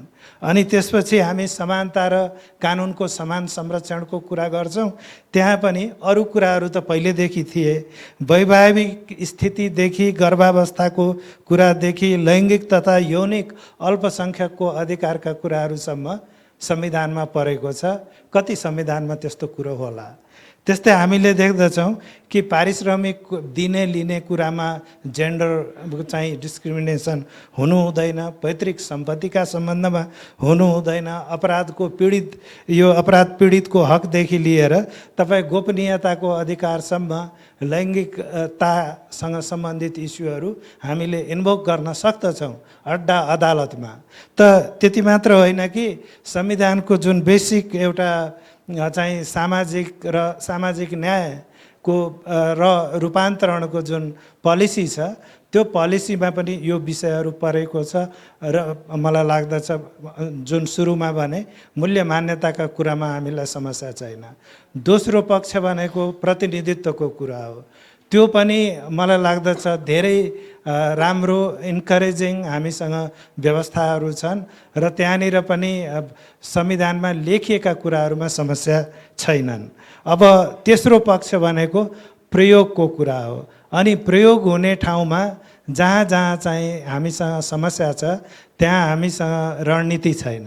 अनि रणनीति नभएर समस्या। अघि एउटा इस्यु राख्नुभयो कि बिन्दा म्याडमले कि हामीले जुन प्रतिनिधित्व गराउँछौँ, मान्छेले भनिदिन्छ समानुपातिकता भनेको त त्यो त एकदमै सरले के भने पढाइ लेखाइको अवसर नपाएको, गरिब दुखिया पछाडि धेरै चाहिँ दुर्गम ठाउँको मान्छेहरूलाई पो त अवसर दिनुपर्ने। त लिडरसिपको थ्योरी चाहिँ त्यो होइन। लिडरसिप या रोल मोडल भनेको जहिले पनि एलिटिस्ट कन्सेप्ट हो। त्यसलाई हामीले त्यो रूपमा हेर्नु पर्दछ ताकि एउटा मान्छेलाई प्रतिनिधित्व दिएको कारणले गर्दा लाखौँ मान्छेको एम्पावरमेन्ट कसरी हुन सक्दछ। जागिर दिएको होइन नि त। जागिरको कन्सेप्ट चाहिँ फरक कन्सेप्ट भयो होइन। जस्तो भनौँ जबमा रिजर्भेसन दिने कुराहरू त्यो फरक कुरो भयो। तर पोलिटिकल रिप्रेजेन्टेसन भनेको जहिले पनि लिडरसिप र त्यसको आउटकमसँग चाहिँ रिलेटेड कुरा हुन्छ। त्यहाँ शङ्का मान्नै पर्दैन, त्यहाँ हामी कहाँ प्रब्लम छ। अनि त्यो प्रब्लम के हो भने त्यो प्रतिनिधित्वको समस्या सबैतिर छ। त्यहाँ चाहिँ हामी प्रष्ट रूपमा स्टेक होल्डर धेरै भएका हुनाले देखिरहेका छौँ। अब यिनीहरूको समाधानहरू कसरी हुन्छ भन्ने कुरो चाहिँ सबैभन्दा महत्त्वपूर्ण मलाई लाग्छ आजका लागि इम्पोर्टेन्ट इस्यु चाहिँ त्यो हो। पहिलो कुरा मैले देख्दछु जस्तो निर्वाचन आयोग, प्रतिनिधित्वको कुरामा निर्वाचन आयोगमा गएर हामी जो कुरो पार्टीको हाइकमान्डसँग मागिरहेको छौँ निर्वाचन आयोगसँग माग्न सकिने कुराहरू छन्। त्यहाँ गएर डेमोन्स्ट्रेट गर्ने, जिन्दाबाद मुर्दाबाद गर्न सकिने कुराहरू छन्। किनभने त्यो ठाउँमा चाहिँ निर्णय हुन्छ। र अब उनीहरूले भन्छन् जस्तो अहिले प्रधानमन्त्रीले चाहिँ हाउस डिजल्भ गर्नुभयो, प्रतिनिधि सभा संसद भङ्ग गर्नु भएन। अब यहाँ धेरै मान्छेहरूले धेरै हिसाबले बोले त प्राय निर्वाचनमा जाने सरकारले यदि प्रतिनिधि सभालाई यदि निर्वाचनको घोषणा गर्छ भने प्रतिनिधि सभालाई बिदा गर्छ। अब हामी संसारमा चलेको प्रणालीको अपवाद होइन। हामी के हो भने त्यो मेन स्ट्रिमको एउटा फिचर हामीसँग छ, एउटा फर्म हामीसँग छ, हामी कराएर बस्यौँ। तर त्यो चाहिँ हामी जस्तै मान्छेहरूले त्यो जरुरी छैन, यो संविधानमा लेखेको छैन र संविधानलाई तमसुक जस्तो पढ्यो भने त वादी प्रतिवादी मात्र देखिन्छ। संविधानको स्टेक होल्डर भनेको त 3 करोड नेपाली जनता हुन्। अनि उनका लागि बोल्ने मान्छेहरूको त्यो आवाज पुगेन। त त्यो नभएका कारणले गर्दा अनि हामीसँग जुन निर्वाचन भइरहेको छ त्यसमा हिजोसम्म चाहिँ कैफियतहरू धेरै थिए, अहिले पछि पनि आउलान्। त्यस्तै कि अघि चाहिँ हाम्रो प्रोफेसर पिलरम्यानले भन्नुभयो, के अरे प्रिलाम्यान, उहाँको चाहिँ एउटा कुरा राम्रोसँग उहाँले राख्नुभयो कि हामी केही मान्छेहरू पुनर्नियुक्ति भएर आए, लिडरसिपमा आए, तर सङ्ख्या त घट्यो। हामी त्यो एउटा इस्यु हो। त सङ्ख्या किन घट्यो भन्ने कुरोको चाहिँ अब्जेक्टिभली एनालिसिस गर्नुपर्छ, किनभने जो मान्छे पुनः लिडरसिपमा गएन उसको वैकल्पिक प्रोग्राम के छ हामीलाई थाहा छैन। हामी त अङ्कगणित मात्र हेरिरहेका छौँ। अनि ऊ कुन रूपमा इन्डक्ट होला हाम्रो पोलिटिकल सिस्टम, जहाँनिर चाहिँ हजार मान्छे चाहिँ ले प्रतिनिधित्व गर्दछन् हाम्रो प्रणालीमा, उहाँहरूको रोल के हुन्छ भन्ने कुरो मलाई लाग्छ दे हेभ बिन ट्रेन्ड। र मोस्ट अफ द केसेसमा अब के भनेदेखि त्यो ट्रेनिङका कारणले गर्दा एउटा वैकल्पिक मान्यताहरू र विकल्पका कुराहरू पनि आएका छन् र त्यसले गर्दाखेरि पनि हामी त्यो एउटा धेरै नेगेटिभ भेरिएबल नहुन सक्दछ। अध्ययन गर्नुपर्ने कुरा त्यसमा देखिन्छ। अब हामी यो जेन्डरको इस्यु भनेको इन्क्लुजनको एउटा कम्पोनेन्ट हो। हामीले त्यताबाट हेऱ्यौँ भने मैले एउटा अध्ययन गरेको थिएँ। अब 7वटा नगरपालिकाहरूमा यो इन्क्लुजन, जेन्डर एन्ड इन्क्लुजन जेसीको इस्यु भनौँ बढी प्र्याक्टिकल हुन्छ। जेसीलाई कसरी हेरिएको छ भनेर, अनि गत वर्षको स्टडी हो, छापिएको पनि छ। त्यसले के देखिन्छ भने अब 753वटामा 7वटा भनेको ठुलो पुलको एकदम कमजोर स्याम्पलिङ हो, म धेरै एस्योर गर्दिनँ। तर ती 7वटामा जेन्डरसँग सम्बन्धित इस्युहरू, इन्क्लुजनको चाहिँ व्यापक रूपमा हामीले एक्सेप्ट गरेका थिमहरू र अनि त्यसपछि यो सीमान्तकृतका इस्युहरू इन्क्लुड गरेर प्रोग्रामहरू आएका छन्। 7वटामा बजेट विनियोजन गरिएको छ, त्यहाँनिर कार्यक्रमहरू छन्। खालि के छैन भन्दा त्यो एउटा राइट्स बेस्ड एप्रोच छैन। आज पाएको कार्यक्रम अर्को वर्ष यदि कन्टिन्यू भएन भने अनि त्यसका लागि चाहिँ त्यस्तो अवस्थामा अब ती जुन हितग्राहीहरू छन् उनीहरूको क्लेम के हुन्छ? आज जुन कुरोलाई चाहिँ बानी लगाइयो भोलि भएन, उनीहरू कहाँ जाने? या आज जे कुरालाई राखिएको छ त्यसले हाम्रो टोटल थिमलाई कहाँबाट कसरी चाहिँ सम्बोधन गर्दछ भन्ने कुराहरूमा चाहिँ ध्यान पुगेको देखिँदैन। मैले कति मेरो रिकमेन्डेसनमा भने कि सानै कुरा होस् तर यदि इन्टरभेन्सन गरिन्छ भने त्यसमा ह्युमन राइट्स एप्रोच राखौँ। सानो भए पनि नियमावली बनाऊ र अब जस्तो सुत्केरीलाई दिने खर्च त्यो 7वटा अचम्म लाग्यो मलाई कि नेपालमा त्यस्तो फास्ट मान्छेहरूको दृष्टिकोणमा परिवर्तन आएको छ। खर्च छुट्याइएको छ, त्यसका लागि चाहिँ एम्बुलेन्सहरूको व्यवस्था गरिएको छ। धेरै कुराहरू छन्, तर के छ भने अर्को वर्ष अर्को सरकारले गरेन भने अब त्यसलाई फेडरल एक्सपेन्डिचर एसाइनमेन्टमा कसरी चाहिँ हामीले एउटा प्रोपर प्लेस दिन्छौँ भन्ने कुरो कानुनको कुरो हो। त्यहाँनिर चाहिँ टेक्निकल ब्रेन नपुगेको भनेर देखिन्छ। त जेन्डरका सामान्य इस्युहरू मैले कन्क्लुड गरेँ कि हामी जुन एउटा प्रशासनको कुरो छ, जस्तो सर्वोच्च अदालतले यो सिडिओहरूले जसरी निर्णय गर्दछन् अर्धन्यायिक अड्डाका रूपमा, उनीहरूले त्यो अर्धन्यायिक अड्डाको सिद्धान्त के हो नबुझिकन किन गर्दछन् भन्ने आधारमा 3 महिनाको ट्रेनिङ उसले परमादेश गरिदियो। आज कसैले पनि सिडिओ हुनु छ भने त्यो ट्रेनिङ लिएकै हुनुपर्छ। अनि जेन्डरका बारेमा पनि त त्यो गर्न सकिन्छ नि कि जेन्डर जस्तो लोकसेवा आयोगले आफ्नो प्रश्नपत्रहरूमा जेन्डरको इस्यु, इन्क्लुजनको इस्युलाई अनिवार्य रूपमा एड्रेस गर्न सक्दछ। नयाँ मान्छेहरूलाई जब स्टेटमा प्रवेश गराइन्छ ब्युरोक्रेसीमा, उनीहरूलाई स्पेसल ट्रेनिङहरू डिजाइन गर्न सकिन्छ। इन्टरभेन्सन त जहिले पनि थ्रेसहोल्डबाट हुनुपर्छ, टुप्पाबाट भएर हुँदैन। अनि यदि थ्रेसहोल्डबाट भयो भने त्यसले साँच्चैकै इम्प्याक्ट गर्दछ। त निर्वाचन आयोगका कुरा मैले चाहिँ कम्प्लिट गर्न पाइनँ। त्यो के हो भने निर्वाचन आयोगले गर्ने यो प्रतिनिधित्व प्रणालीको हरेक कुरो नेपालमा तपाईको बीदेखि जेडसम्म निर्वाचनसँग सम्बन्धित हरेक कुरो गर्ने संवैधानिक अधिकार निर्वाचन आयोगलाई छ। ए चाहिँ मैले किन छोडेँ भने त्यो निर्वाचनको मिति तोक्ने अधिकार हो जो अहिले पनि नेपालको सरकारसँग छ। होइन भने निर्वाचनको नियन्त्रण, यसको व्यवस्थापन, यसको रेखदेख र यसका बारेमा इभेन अधिकांश विषयहरूमा कारबाही गर्ने अधिकार निर्वाचन आयोगलाई छ भने उसले माग गर्न सक्दछ नेपाल सरकारसँग अब जेन्डर फ्रेन्डली एउटा रिप्रेजेन्टेसनको सिस्टमका लागि के गर्नुपर्छ भनेर। त्यत्रो जब हामीले देख्दछौँ कोड अफ कन्डक्ट बनाउन सकिन्छ, त्यसमा जेन्डरको कम्पोनेन्ट हुन सक्छ भने अनि नोमिनेसन प्रक्रियालाई हुन सक्दैन त अलिकति हामीले एक्सप्लोर गर्नुपर्ने कुरा हो। मैले यति मात्र राखेँ, धन्यवाद। धन्यवाद डाक्टर बिपिन। आई थिङ्क तपाईँ यहाँ लको कुराबाट सुरु गर्नुभयो भने एकदम प्र्याक्टिकल र इभन टु द पोइन्ट कि अब यो हाम्रो ट्रेनिङमा पनि लिडरसिप ट्रेनिङ के अरे जेन्डर ट्रेनिङको कुराहरू पनि गर्न सक्छौँ भनेर राखिदिनु भयो। So thank you so much. म यो टाइम पनि अहिले हेर्दैछु बिन्दाजी बिन्दाजीको उहाँहरूको इभेन्टबाट बसिरहनु भएको थियो, अझै 10-15 मिनट। हजुर ए हजुर, बिन्दाजी अहिले जाँदै हुनुहुन्छ त्यो I think maybe Dhruv maybe will take this opportunity. केही गरेर उहाँहरूको लागि केही क्वेसन छ भने 1-2वटा क्वेसन। हजुर उहाँलाई माइक।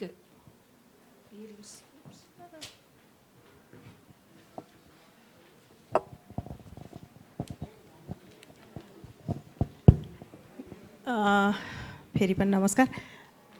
बिन्दाजीलाई एउटा कुरा सोधि नै हालौँ जस्तो लाग्यो। भर्खरै नोमिनेसन सकिया छ, दिदी आफै पनि दाबी गर्नुभएको थियो निर्वाचनमा प्रतिस्पर्धाका लागि। मलाई लाग्छ यो रिसर्चले जे देखाउँछ जस्तो स्रोत साधनका हिसाबले, नेटवर्कको हिसाबले अथवा अरू योग्यता क्षमताका हिसाबले चाहिँ बिन्दा पाण्डे यो छिन निर्वाचनमा उम्मेदवार नबन्नुपर्ने कारण थियो, मलाई लाग्दैन त्यस्तो। त्यस्तै हामी अरू महिलाहरू पनि दाबी गरेका थियौँ र यी सबै हिसाबले सक्षम छौँ है चुनाव लड्नका लागि भनेर, तर त्यो डिसिजन भएन। मैले एउटा प्रश्न म आफ्नै पनि अनुभूति हो के चाहिँ सोध्न मन लाग्यो भने अहिले राजनीतिक दलको केन्द्रीय कमिटीमा 33% महिलाहरू हुनुहुन्छ, तर यी सबै विषयहरू हामी त्यो दलभित्र अथवा ती दलका बैठकभित्र किन उठाउन सक्दैनौँ र निर्णय निर्माण प्रक्रियामा यहाँहरूको सहभागिता किन कमजोर भएको र त्यहाँ हस्तक्षेप गर्न किन सकिरहेको छैनौँ भन्ने कुरा चाहिँ म यहाँ राख्न चाहन्छु। सँगसँगै यहाँ अरू यस्ता खालका संस्थाहरू, यो समय एउटा गीत छ कहाँ थियो तिमी भन्ने एउटा गीत छ, अनि त्यस्तै गरेर मिडिया पनि त्यो यो परिवर्तनका मुद्दालाई बोक्दैन। नेताहरूले ठ्याक्कै के गर्न खोजेका छन् तिनै मान्छेलाई हाइलाइट गर्छ र त्यो प्रेसर क्रिएट गर्दैन। यो मेरो अनुभूति हो, लामो पनि नगरौँ। दिदीलाई यति प्रश्न। हजुर थ्याङ्क यू सो मच। एउटा अर्को क्वेसन गरौँ अनि त्यसपछि त्यो पछाडि एकजना हुनुहुन्छ। हजुर यी छोटकरीमा राखिदिनु होला। म राममाया लामिछाने, पेसाले कानुन व्यवसायी, प्राध्यापन पनि गराउँछु र मेरो प्राध्यापनको क्षेत्र चाहिँ human right and gender justice नै हो। मास्टर डिग्रीलाई पढाउँछु लको। 3जना त्रय डक्टरज्यूहरूलाई एकदमै सबैभन्दा पहिला धन्यवाद। बिन्दाजीले जे भन्नुभयो त्यो नेतृत्वलाई हामीले बुझाउन सकेनौँ भन्ने कुरा म पनि एकदमै भित्रबाट सहमत भएको विषयवस्तु, त्यसलाई मेरै कुरा बोलिदिनु भयो जस्तो मलाई फिलिङ भयो। थ्याङ्क यू त्यसको लागि। त्योसँग सँगसँगै मैले बिन्दाजीलाई के चाहिँ कुरा जोडेँ भने हिजो हामी ककसमा थियौँ, त्यो ककसमा रहँदै गर्दा जेन्डरको इस्यु एकदमै बढी उठिरहेको अवस्था थियो। जेन्डर जस्टिसको विषयवस्तु असाध्यै धेरै उठिरहेको अवस्था थियो। त्यो अवस्थामा कतै हामीले महिलाभित्र अथवा सोसल इन्क्लुजन, लैङ्गिक इन्क्लुजन, जेन्डर इन्क्लुजन, जियोग्राफिकल इन्क्लुजनको पर्सपेक्टिभबाट हेर्दै गर्दा कतै हामीले त्यो भित्रको इन्टरसेक्सनालिटीलाई हेर्न नसकेको कारणले गर्दा आज कतै हामीले यी कुरा गरिरहेको पोलिटिकल्ली हामी सफरिङ भइरहेका छौँ, अथवा आज समानुपातिक विषयवस्तु चाहिँ विकृत रूपमा आइरहेको छ, कतै यसलाई चाहिँ खारेजै गर्नुपर्छ कि भन्ने ठाउँमासम्म पुगेको कारण कतै त्यो बेलाको मिस्टेक त होइन भन्ने कुरा चाहिँ मलाई लागिरहेको छ। अब यसलाई कसरी सम्बोधन गर्ने हो मलाई लाग्छ। आज यो कार्यक्रम हिजो आज चलिरहँदा नगरपालिका यहाँ छ, स्थानीय सरकार हो। अहिले डाक्टर बिपिन सरले भनिसक्नु भएको छ, बिपिन दाइलाई म एकदमै हनरली रेस्पेक्ट गर्छु। त्यहाँनिर हेर्दा लमा हामीले संविधानमा पायौँ, कानुनमा पायौँ, सबै ठाउँमा पायौँ, मैले त्यसलाई दोहोऱ्याउँदिनँ। तर त्यसलाई व्यवस्थापन गर्ने काममा, त्यसलाई कामयाबी बनाउने सन्दर्भमा अब नगरपालिकाले फेरि रोल खेल्न सकेन भने मलाई लाग्छ सङ्घले ल बनायो बनाएन आफ्नो ठाउँमा छ, संविधानले त्यो स्कोप दिइसकेपछि संविधान अन्तर्गत बसेर अहिले जुन जिआरबी र जिएससीको एकदमै ठुलो कम्पोनेन्ट चाहिँ अथवा हामीसँग त्यो ल नै स्थानीय तहमा छ, म त्यसको पनि एडभोकेसी गर्छु। त्यो ललाई हामीले कामयाबी बनाउन सक्यौँ भने, त्यसलाई वास्तवमै इन्टरसेक्सनालिटीको पर्सपेक्टिभबाट हेर्न सक्यौँ भने, चाहे त्यो जियोग्राफिकल इन्क्लुजन होस्, चाहे त्यो सोसल इन्क्लुजन होस्, त्यो भित्रको चाहे लैङ्गिक इन्क्लुजन किन नहोस्, यो तीनटै इस्युलाई हामीले त्यहीँ राम्रोसँग सम्बोधन गर्न सक्छौँ भन्ने मलाई लाग्छ। त्यसले गर्दा त्यो इस्युलाई हामीले हेर्नुपर्छ भन्ने चाहिँ मलाई लाग्छ। हजुर, त्यसै गरी ओके, स्टेटमेन्ट भन्दा ठिक छ। त्यो भित्रसँगै रहँदा जुन अहिले हामीसँग राष्ट्रिय महिला आयोग छ, मलाई लाग्छ हिजो आजको कार्यक्रममा उहाँहरूको पनि उपस्थिति भइदिएको भए अझै राम्रो हुन्थ्यो भन्ने लाग्छ। राष्ट्रिय योजना आयोगको त अहिले बस्नुभयो, किनभने त्यहाँबाट कम्पोनेन्टहरू बनेको छ, रकम पनि जाने व्यवस्था पनि गरिएको छ, कार्यान्वयन गर्ने निकाय नभएको कारणले गर्दा आयोजकलाई पनि मेरो यो सुझाव पनि हो, यो दुईटा निकायलाई पनि बढी हामीले फोकस गर्नुपर्ने हो कि भोलिको दिनमा भन्ने पनि मलाई लाग्छ। त्यसले गर्दा समावेशी आयोग तोसँग सँगसँगै छ, समावेशी आयोगलाई पनि हामीले यो कार्यक्रममा पनि समावेश गर्न सकेको भए अझै प्रभावकारी हुन्थ्यो कि भन्ने मलाई लाग्छ। दिदीसँग मेरो क्वेसन चाहिँ हिजो हामीले त्यो बनाउने बेलामा कहीँ हामीले हाम्रो कन्सेप्टले त्यसलाई भेटाउन सकेन कि भन्ने लाग्छ र त्यो भेटाउन नसकेको कन्सेप्टलाई अहिले पनि त्यसलाई कामयाबी बनाउने ठाउँमा चाहिँ नगरपालिकाहरूले गर्न सक्ने ठाउँ चाहिँ स्कोप चाहिँ छ है भन्ने चाहिँ मेरो सुझावको रूपमा पनि हो। धन्यवाद। हजुर, थ्याङ्क यू सो मच। हजुर बिन्दाजी, माइक्रोफोन।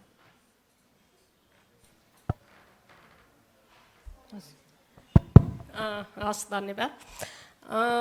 मैले सबभन्दा पहिला चाहिँ क्षमा माग्नुपर्छ, किन भन्दाखेरि अब बिचमा जानुपर्ने भयो। तर यसको चाहिँ नि मैले जुन बेला मलाई उहाँहरूले भन्नुभएको थियो त्यतिखेरै म भ्याउँदिनँ कि भनेको थिएँ र 1:30 बजेसम्म त्यो सेसन सकिने सेड्युल थियो। त्यसले गर्दाखेरि 1:30मा तपाईँले छुट्टी पाउनुहुन्छ भनेपछि आधा घन्टामा म घर पुग्छु र अर्को त्यो मिटिङ एटेन्ड गर्छु भन्ने थियो। म त्यहीँ पनि आधा घन्टा त ढिला नै भइसक्यो, 2 बजे अर्को मिटिङ सुरु हुने हो मेरो। त्यसले गर्दा मलाई माफ गर्नु होला। अब यसमा दुईवटा क्वेसन जुन आएको छ, 1-2वटा कुरा चाहिँ मलाई भन्न के मन लाग्यो भने, यो लैङ्गिक सचेतनाको कुरा चाहिँ हामी कहाँ अघि बिपिन सरले भन्नुभयो, हाम्रो कन्स्टिट्युसनमा छ, हाम्रो लमा छ, हाम्रो चाहिँ होइन पार्टीहरूका चाहिँ डकुमेन्टमा पनि छ, होइन सबैको डकुमेन्टहरूमा छ। तर उहाँहरूले भाषण पनि गर्नुहुन्छ, बोल्नु पनि हुन्छ, असचेत पनि होइन। तर त्यो बेलासम्म उहाँहरूले बोल्नुहुन्छ जुन बेलासम्म उहाँहरू बसेको कुर्सीमा धक्का लाग्दैन। र त्यो कुर्सी पनि यदि यो लैङ्गिकताको आधारमा तपाईँले छोड्नुपर्ने हुनसक्छ है भन्यो भने चाहिँ अनि त्यस पछाडि बल्ल अनि यो कुरा त अनि कति सिनियर, कति सक्षम, कति अनुभव भन्ने ठाउँबाट चाहिँ सुरु हुन्छ। एउटा कुरा नेपाली यो लैङ्गिकताको हिसाबबाट महिलाहरूले गएको निर्वाचनसम्म महिलाहरूले दाबी नै गरेनन् भन्ने प्रशस्त सुनिन्थ्यो। अहिले चाहिँ दाबी गर्ने ठाउँमा महिलाहरू पुगे, म चाहिँ त्यसमा खुसी छु। र अब 5 वर्ष पछाडि हरेक निर्वाचन क्षेत्रमा हरेक पालिकाको प्रमुखमा म दाबी गर्छु भन्ने महिलाहरू हामीले होइन तयार गर्नुपर्छ र त्यस पछाडि यसको चाहिँ अर्को परीक्षण हुन्छ भन्ने मलाई लाग्छ। अब यो केन्द्रीय कमिटीमा तिमीहरू 1/3 बसेका छौ, तिमी के गर्छौ भन्ने जुन खालको कुरा छ, केन्द्रीय कमिटीमा 1/3 पुर्याउने कुन शास्ति भोग्नु पर्यो तपाईँहरू सबै जानकारी हुनुहुन्छ। कानुनमा लेखेको कुरो त्यो चाहिँ नि कमिटीमा राख्नुपर्छ भन्दाखेरिमा अहिले धेरै नबोल, त्यो चाहिँ पछि महाधिवेशनमा गरौँला भनेको थियो, त्यति चाहिँ पुऱ्याए। किन भन्दा नत्र पार्टी दर्ता हुँदैन थियो। यदि त्यो नभइकन दर्ता हुन्थ्यो भने यो हुनेवाला थिएन।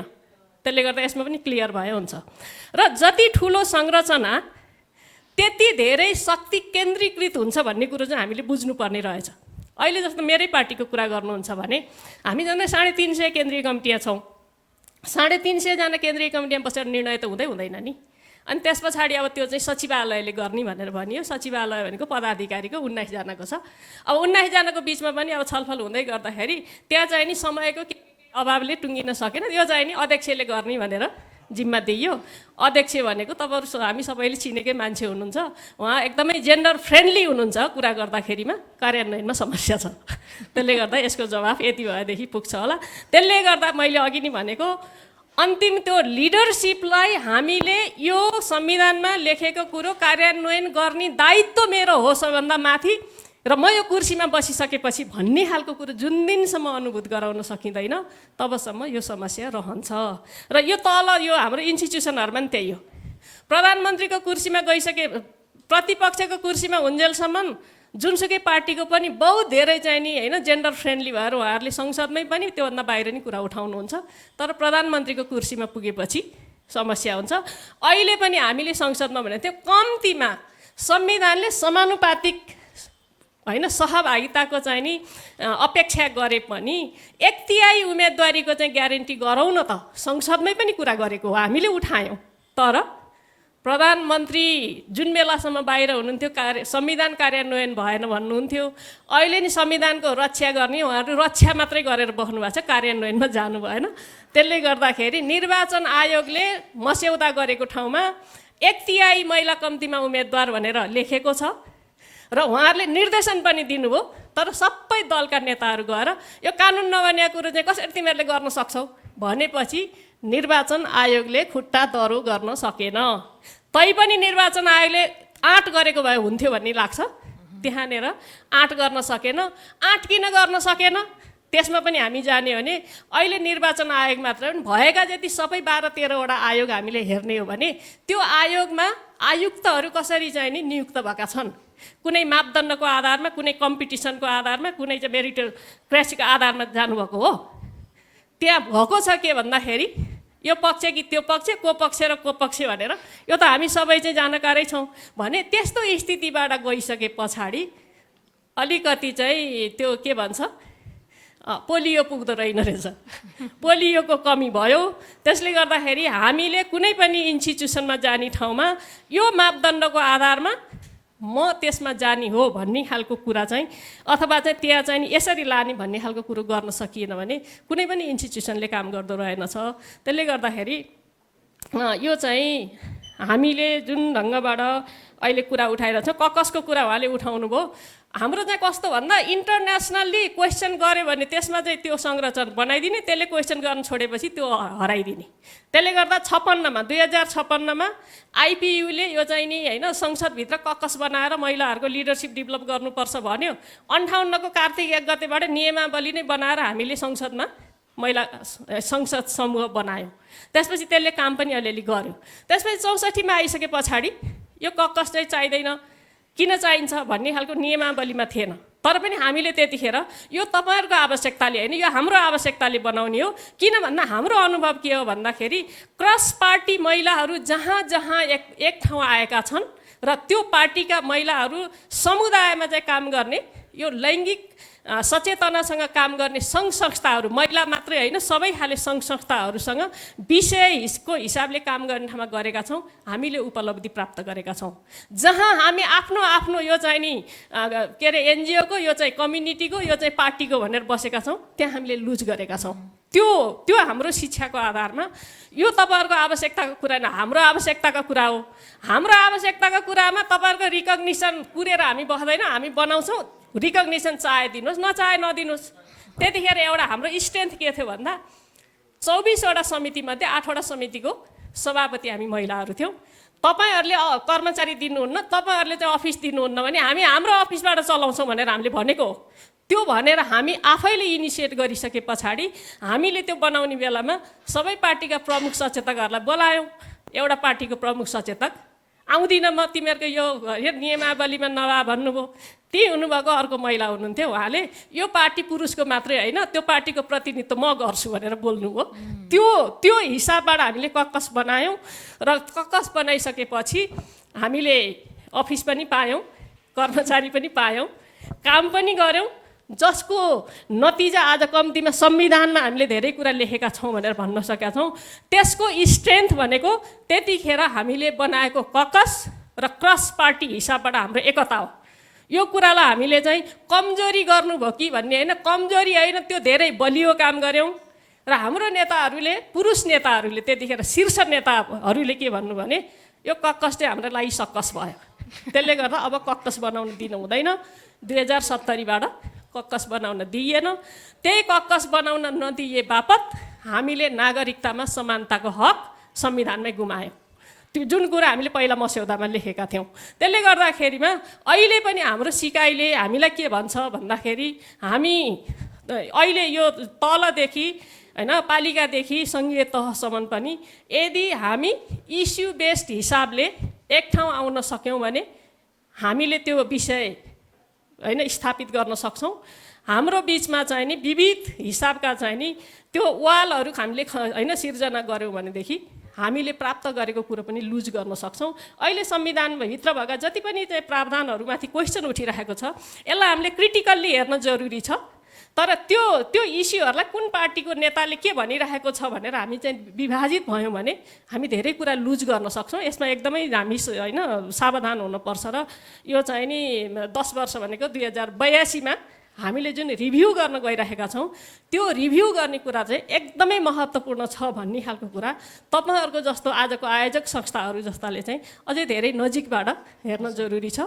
हामीले सिकेको कुरो, हामीले भोगेको कुरो र हामीले चाहिँ नि भन्न सक्ने र दिन सक्ने खालका कुराहरू हाम्रो ठाउँबाट हामी त गरि नै हाल्छौँ। त्यसले गर्दाखेरि यति जुन अवसर दिनुभयो फेरि पनि आयोजक साथीहरूलाई धन्यवाद र जति कुराहरू सुनिदिनु भयो तपाईँ सबैलाई पनि धन्यवाद दिँदै अन्तिममा फेरि पनि माफी माग्दै म चाहिँ तपाईँहरूबाट बिदा हुन चाहन्छु। धन्यवाद। धन्यवाद बिन्दाजी। हजुर थ्याङ्क यू सो मच यो टाइट स्केड्युलमा पनि आइदिनु भएकोमा। अब चाहिँ हामी अगाडि बढ्दैछौँ कार्यक्रमको चाहिँ। अब म चाहिँ हाम्रो सुनवाल नगरपालिकाको हजुर नगर प्रमुख बिमला अर्यालजीलाई चाहिँ हस् अब हामीले चाहिँ तपाईँको केही प्रतिवेदनहरू यो अब प्रेजेन्टेसनहरू पनि सुन्यौँ हामीले, एक दुईवटा क्वेसनहरू पनि आयो। यसमा चाहिँ तपाईँको आफ्नै एक्सपिरियन्सबाट चाहिँ तपाईँको नगरपालिकामा चाहिँ केही पहलहरू गर्नुभएको थियो, केही चुनौतीहरू कस्तो थियो त्यसो बुझौँ भनेर। हजुर धन्यवाद। आदरणीय प्राज्ञिक व्यक्तित्व लगायत सम्पूर्ण उपस्थितिमा हार्दिक न्यानो अभिवादन। विशेष गरी विभिन्न आदरणीय डाक्टर साहबहरूबाट प्रस्तुतिहरू सुन्ने अवसर पाइयो। उहाँहरूको प्रस्तुतिको सारमा भनिएको छ कि हामी प्रणाली त ल्यायौँ तर हामीले चाहिँ दृष्टिकोणमा परिवर्तन गर्न सकेनौँ भन्ने कुरा सारमा ती कुराहरू आएका छन् र हामीले खोजेको एउटा सन्तुलित सहभागिता हो हैन, समविकास हो भन्ने कुराहरू चाहिँ यहाँहरूले ल्याउनु भएको छ। म अत्यन्तै खुसी व्यक्त गर्न चाहन्छु। वास्तवमा हामीले राष्ट्रले लिएको राष्ट्रिय आकाङ्क्षा समृद्ध नेपाल र सुखी नेपालीको परिकल्पनालाई साकार पार्नको निम्ति पनि हाम्रो चाहिँ सन्तुलित विकासको अवधारणालाई हामीले अवलम्बन गर्नुपर्छ। यो अत्यन्तै महत्त्वपूर्ण रहेको छ। वास्तवमा हामी सशक्तिकरणका कुरा गरिरहँदा हाम्रो सशक्तिकरणका सवालहरूमा हामीले नेतृत्व लेभललाई अझै हामी चाहिँ लैङ्गिक हिसाबले पनि नेतृत्व लेभलमा त्यो कुराहरू दृष्टिकोणमा परिवर्तन नभएको हो कि भन्ने खालको चाहिँ अलिकति त्यो आभास भइरहेको छ। र हामी निर्वाचित भइसके पश्चात हामीले ल्याएका कुराहरू विशेष गरी मलाई यो क्वेसन आएको छ, म आभार कृतज्ञता व्यक्त गर्न चाहन्छु।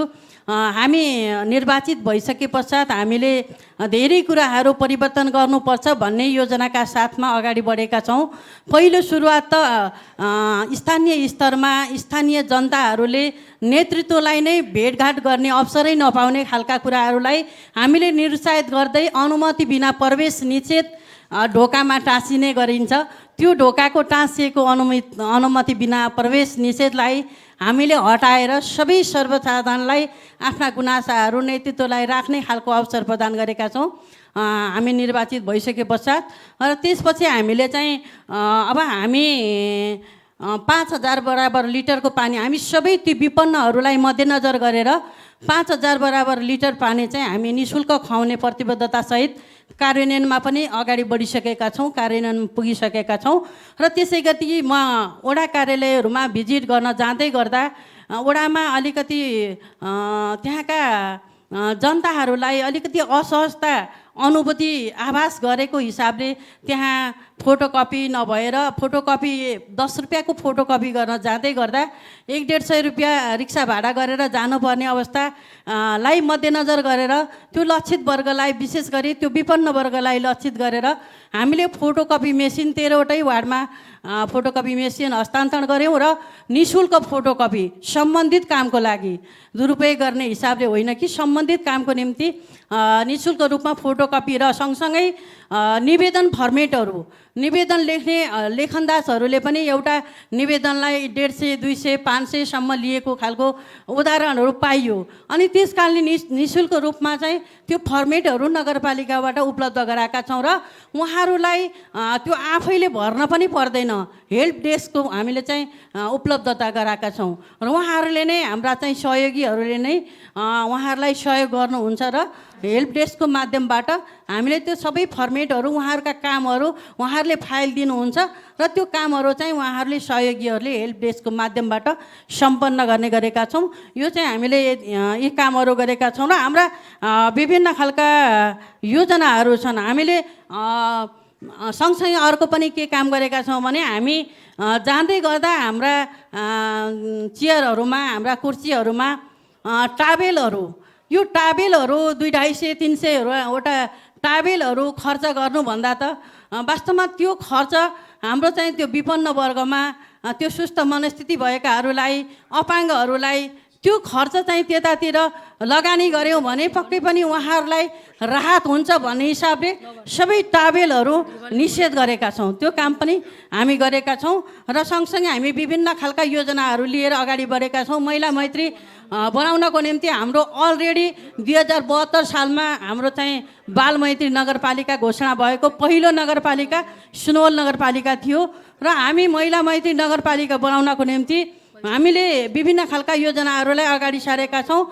महिलाहरू कुनै पनि महिलाले नेतृत्व गरेको नगरपालिका लुम्बिनी प्रदेशमै एउटा महिलाले नेतृत्व गर्न अवसर पाइरहँदा हामीले चाहिँ महिला मैत्री नगरपालिका सुनवललाई बनाउनुपर्छ भन्ने त्यो लक्ष्य राखेर हामीले वडाहरूमा सबै वडाहरूमा महिला सेल कमिटीहरू महिला हिंसामुक्त गराउनको निम्ति महिला हिंसामुक्त सेल कमिटीहरूको निर्माण गर्ने खालको योजनामा हामी अगाडि बढिरहेका छौँ र महिला त्यसै गरी बालबालिकाका क्षेत्रहरूमा पनि बाल क्लबहरू क्रियाशील रहेका छन्। हाम्रा सुनवलका बालबालिकाहरूले विशेष गरी राष्ट्रिय र अन्तर्राष्ट्रिय स्तरमै एउटा चर्चा पाएको पनि यहाँहरूलाई अवगतै छ। त्यस कारणले गर्दा हामी पोषण मैत्री नगरपालिका पनि बनाउँदैछौँ। हामीले पोषण मैत्री नगरपालिका कुपोषित बच्चाहरू कुन कुन वडामा कुपोषित बच्चाहरू छन् त्यसका निम्ति पोषण मैत्री बनाउनका निम्ति हामीले कति लगानी गर्नुपर्छ त्यसका निम्ति पनि हामी एक किसिमको मानसिकता तयार गरेर हाम्रो कार्यक्रम योजनाहरूलाई अगाडि बढाइसकेका छौँ। समय अलिक कम भएको हुँदा हामीसँग धेरै कार्यक्रमहरू छन्। महिलासँग मेयर भन्ने हामी चाहिँ धेरैभन्दा धेरै महिलाहरूलाई व्यावसायिक बनाउन चाहन्छौँ, उद्यमी बनाउन चाहन्छौँ। हामी निर्वाचित भएर आइसकेपछि अब यो नगरपालिकामा कति उद्यमी महिलाहरू छन् त भनेर डेटा निकाल्ने डेटा थिएन।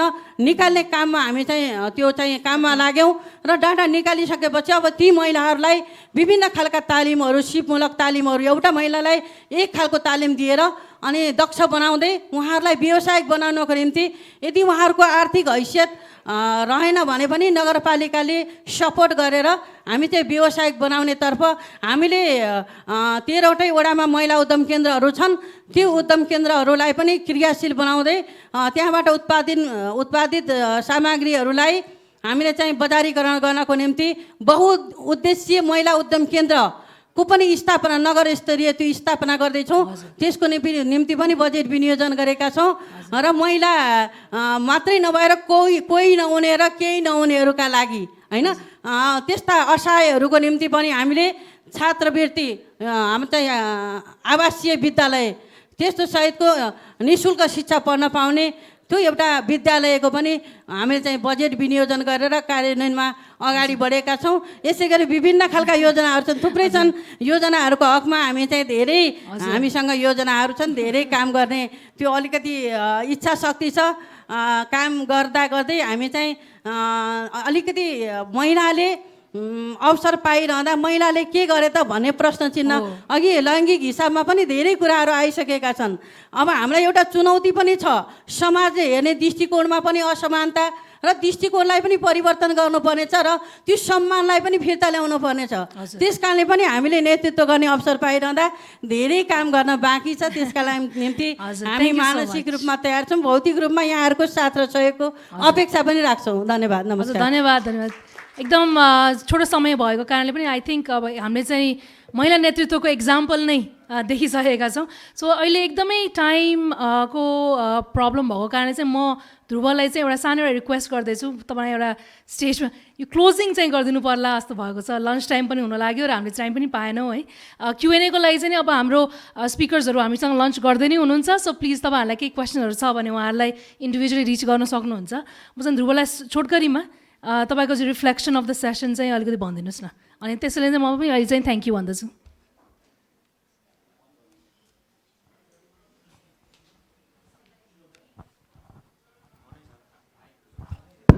हुन्छ हुन्छ, धन्यवाद धन्यवाद निशाजी। के भन्छ अरे यो हाम्रो गरेको रिसर्चसँग अलिकति यसलाई लिङ्क गर्नुपर्दा चाहिँ जस्तो हामीले नोभेम्बर डिसेम्बरमा एउटा यो देशभरिको डेपुटी मेयरहरूसँग सर्वे गर्दा यो चाहिँ स्थानीय चुनावभन्दा अगाडि थियो, अनि उहाँहरूलाई चाहिँ अब आउने चुनावमा चाहिँ तपाईँ मेयर पदको लागि चुनाव लड्न चाहनुहुन्छ भनेर सोधेका थियौँ, अनि उहाँहरूले चाहिँ 47% डेपुटी मेयरहरूले म अब आउने चुनावमा चाहिँ मेयरको लागि लड्न चाहन्छु भन्नुभएको थियो। भनेपछि त्यहाँबाट इच्छा छ लड्ने भनेर हामीले त्यहाँ बुझेका थियौँ। तर अब जस्तो अघि हाम्रो प्रोफेसर सोलेको फाइन्डिङबाट पनि के देखियो भने इच्छा हुँदा पनि 80% क्यान्डिडेटहरू त्यो रेसबाट बाहिरिनु भयो। यसमा चाहिँ अब भनौँ न च्यालेन्जेसहरू छन्, रिसर्च हुँदैछ, जस्तो कुनै एउटा एक्ज्याक्ट एन्सर चाहिँ आएको छैन। अब जस्तो उहाँ डाक्टर विनिता पाण्डेज्यूसँग अब मलाई अलिअलि क्वेसनहरू सोध्ने इच्छा थियो, तर त्यो मैले पाइनँ। क्वेसनहरू सोचेर बसिरहेको थिएँ, I didn't get to do that. तर अब यस्तो डिस्कसनहरू चाहिँ भइराख्नुपर्छ, रिसर्च र यो प्र्याक्टिसनरहरूलाई सँगै ल्याएर यो गर्नुपर्छ। अनि यस्तो यस्तो सेसनहरूको अझै फ्युचरमा अपेक्षा गर्दैछु भन्दा यो सेसन क्लोज गर्छु। Thank you.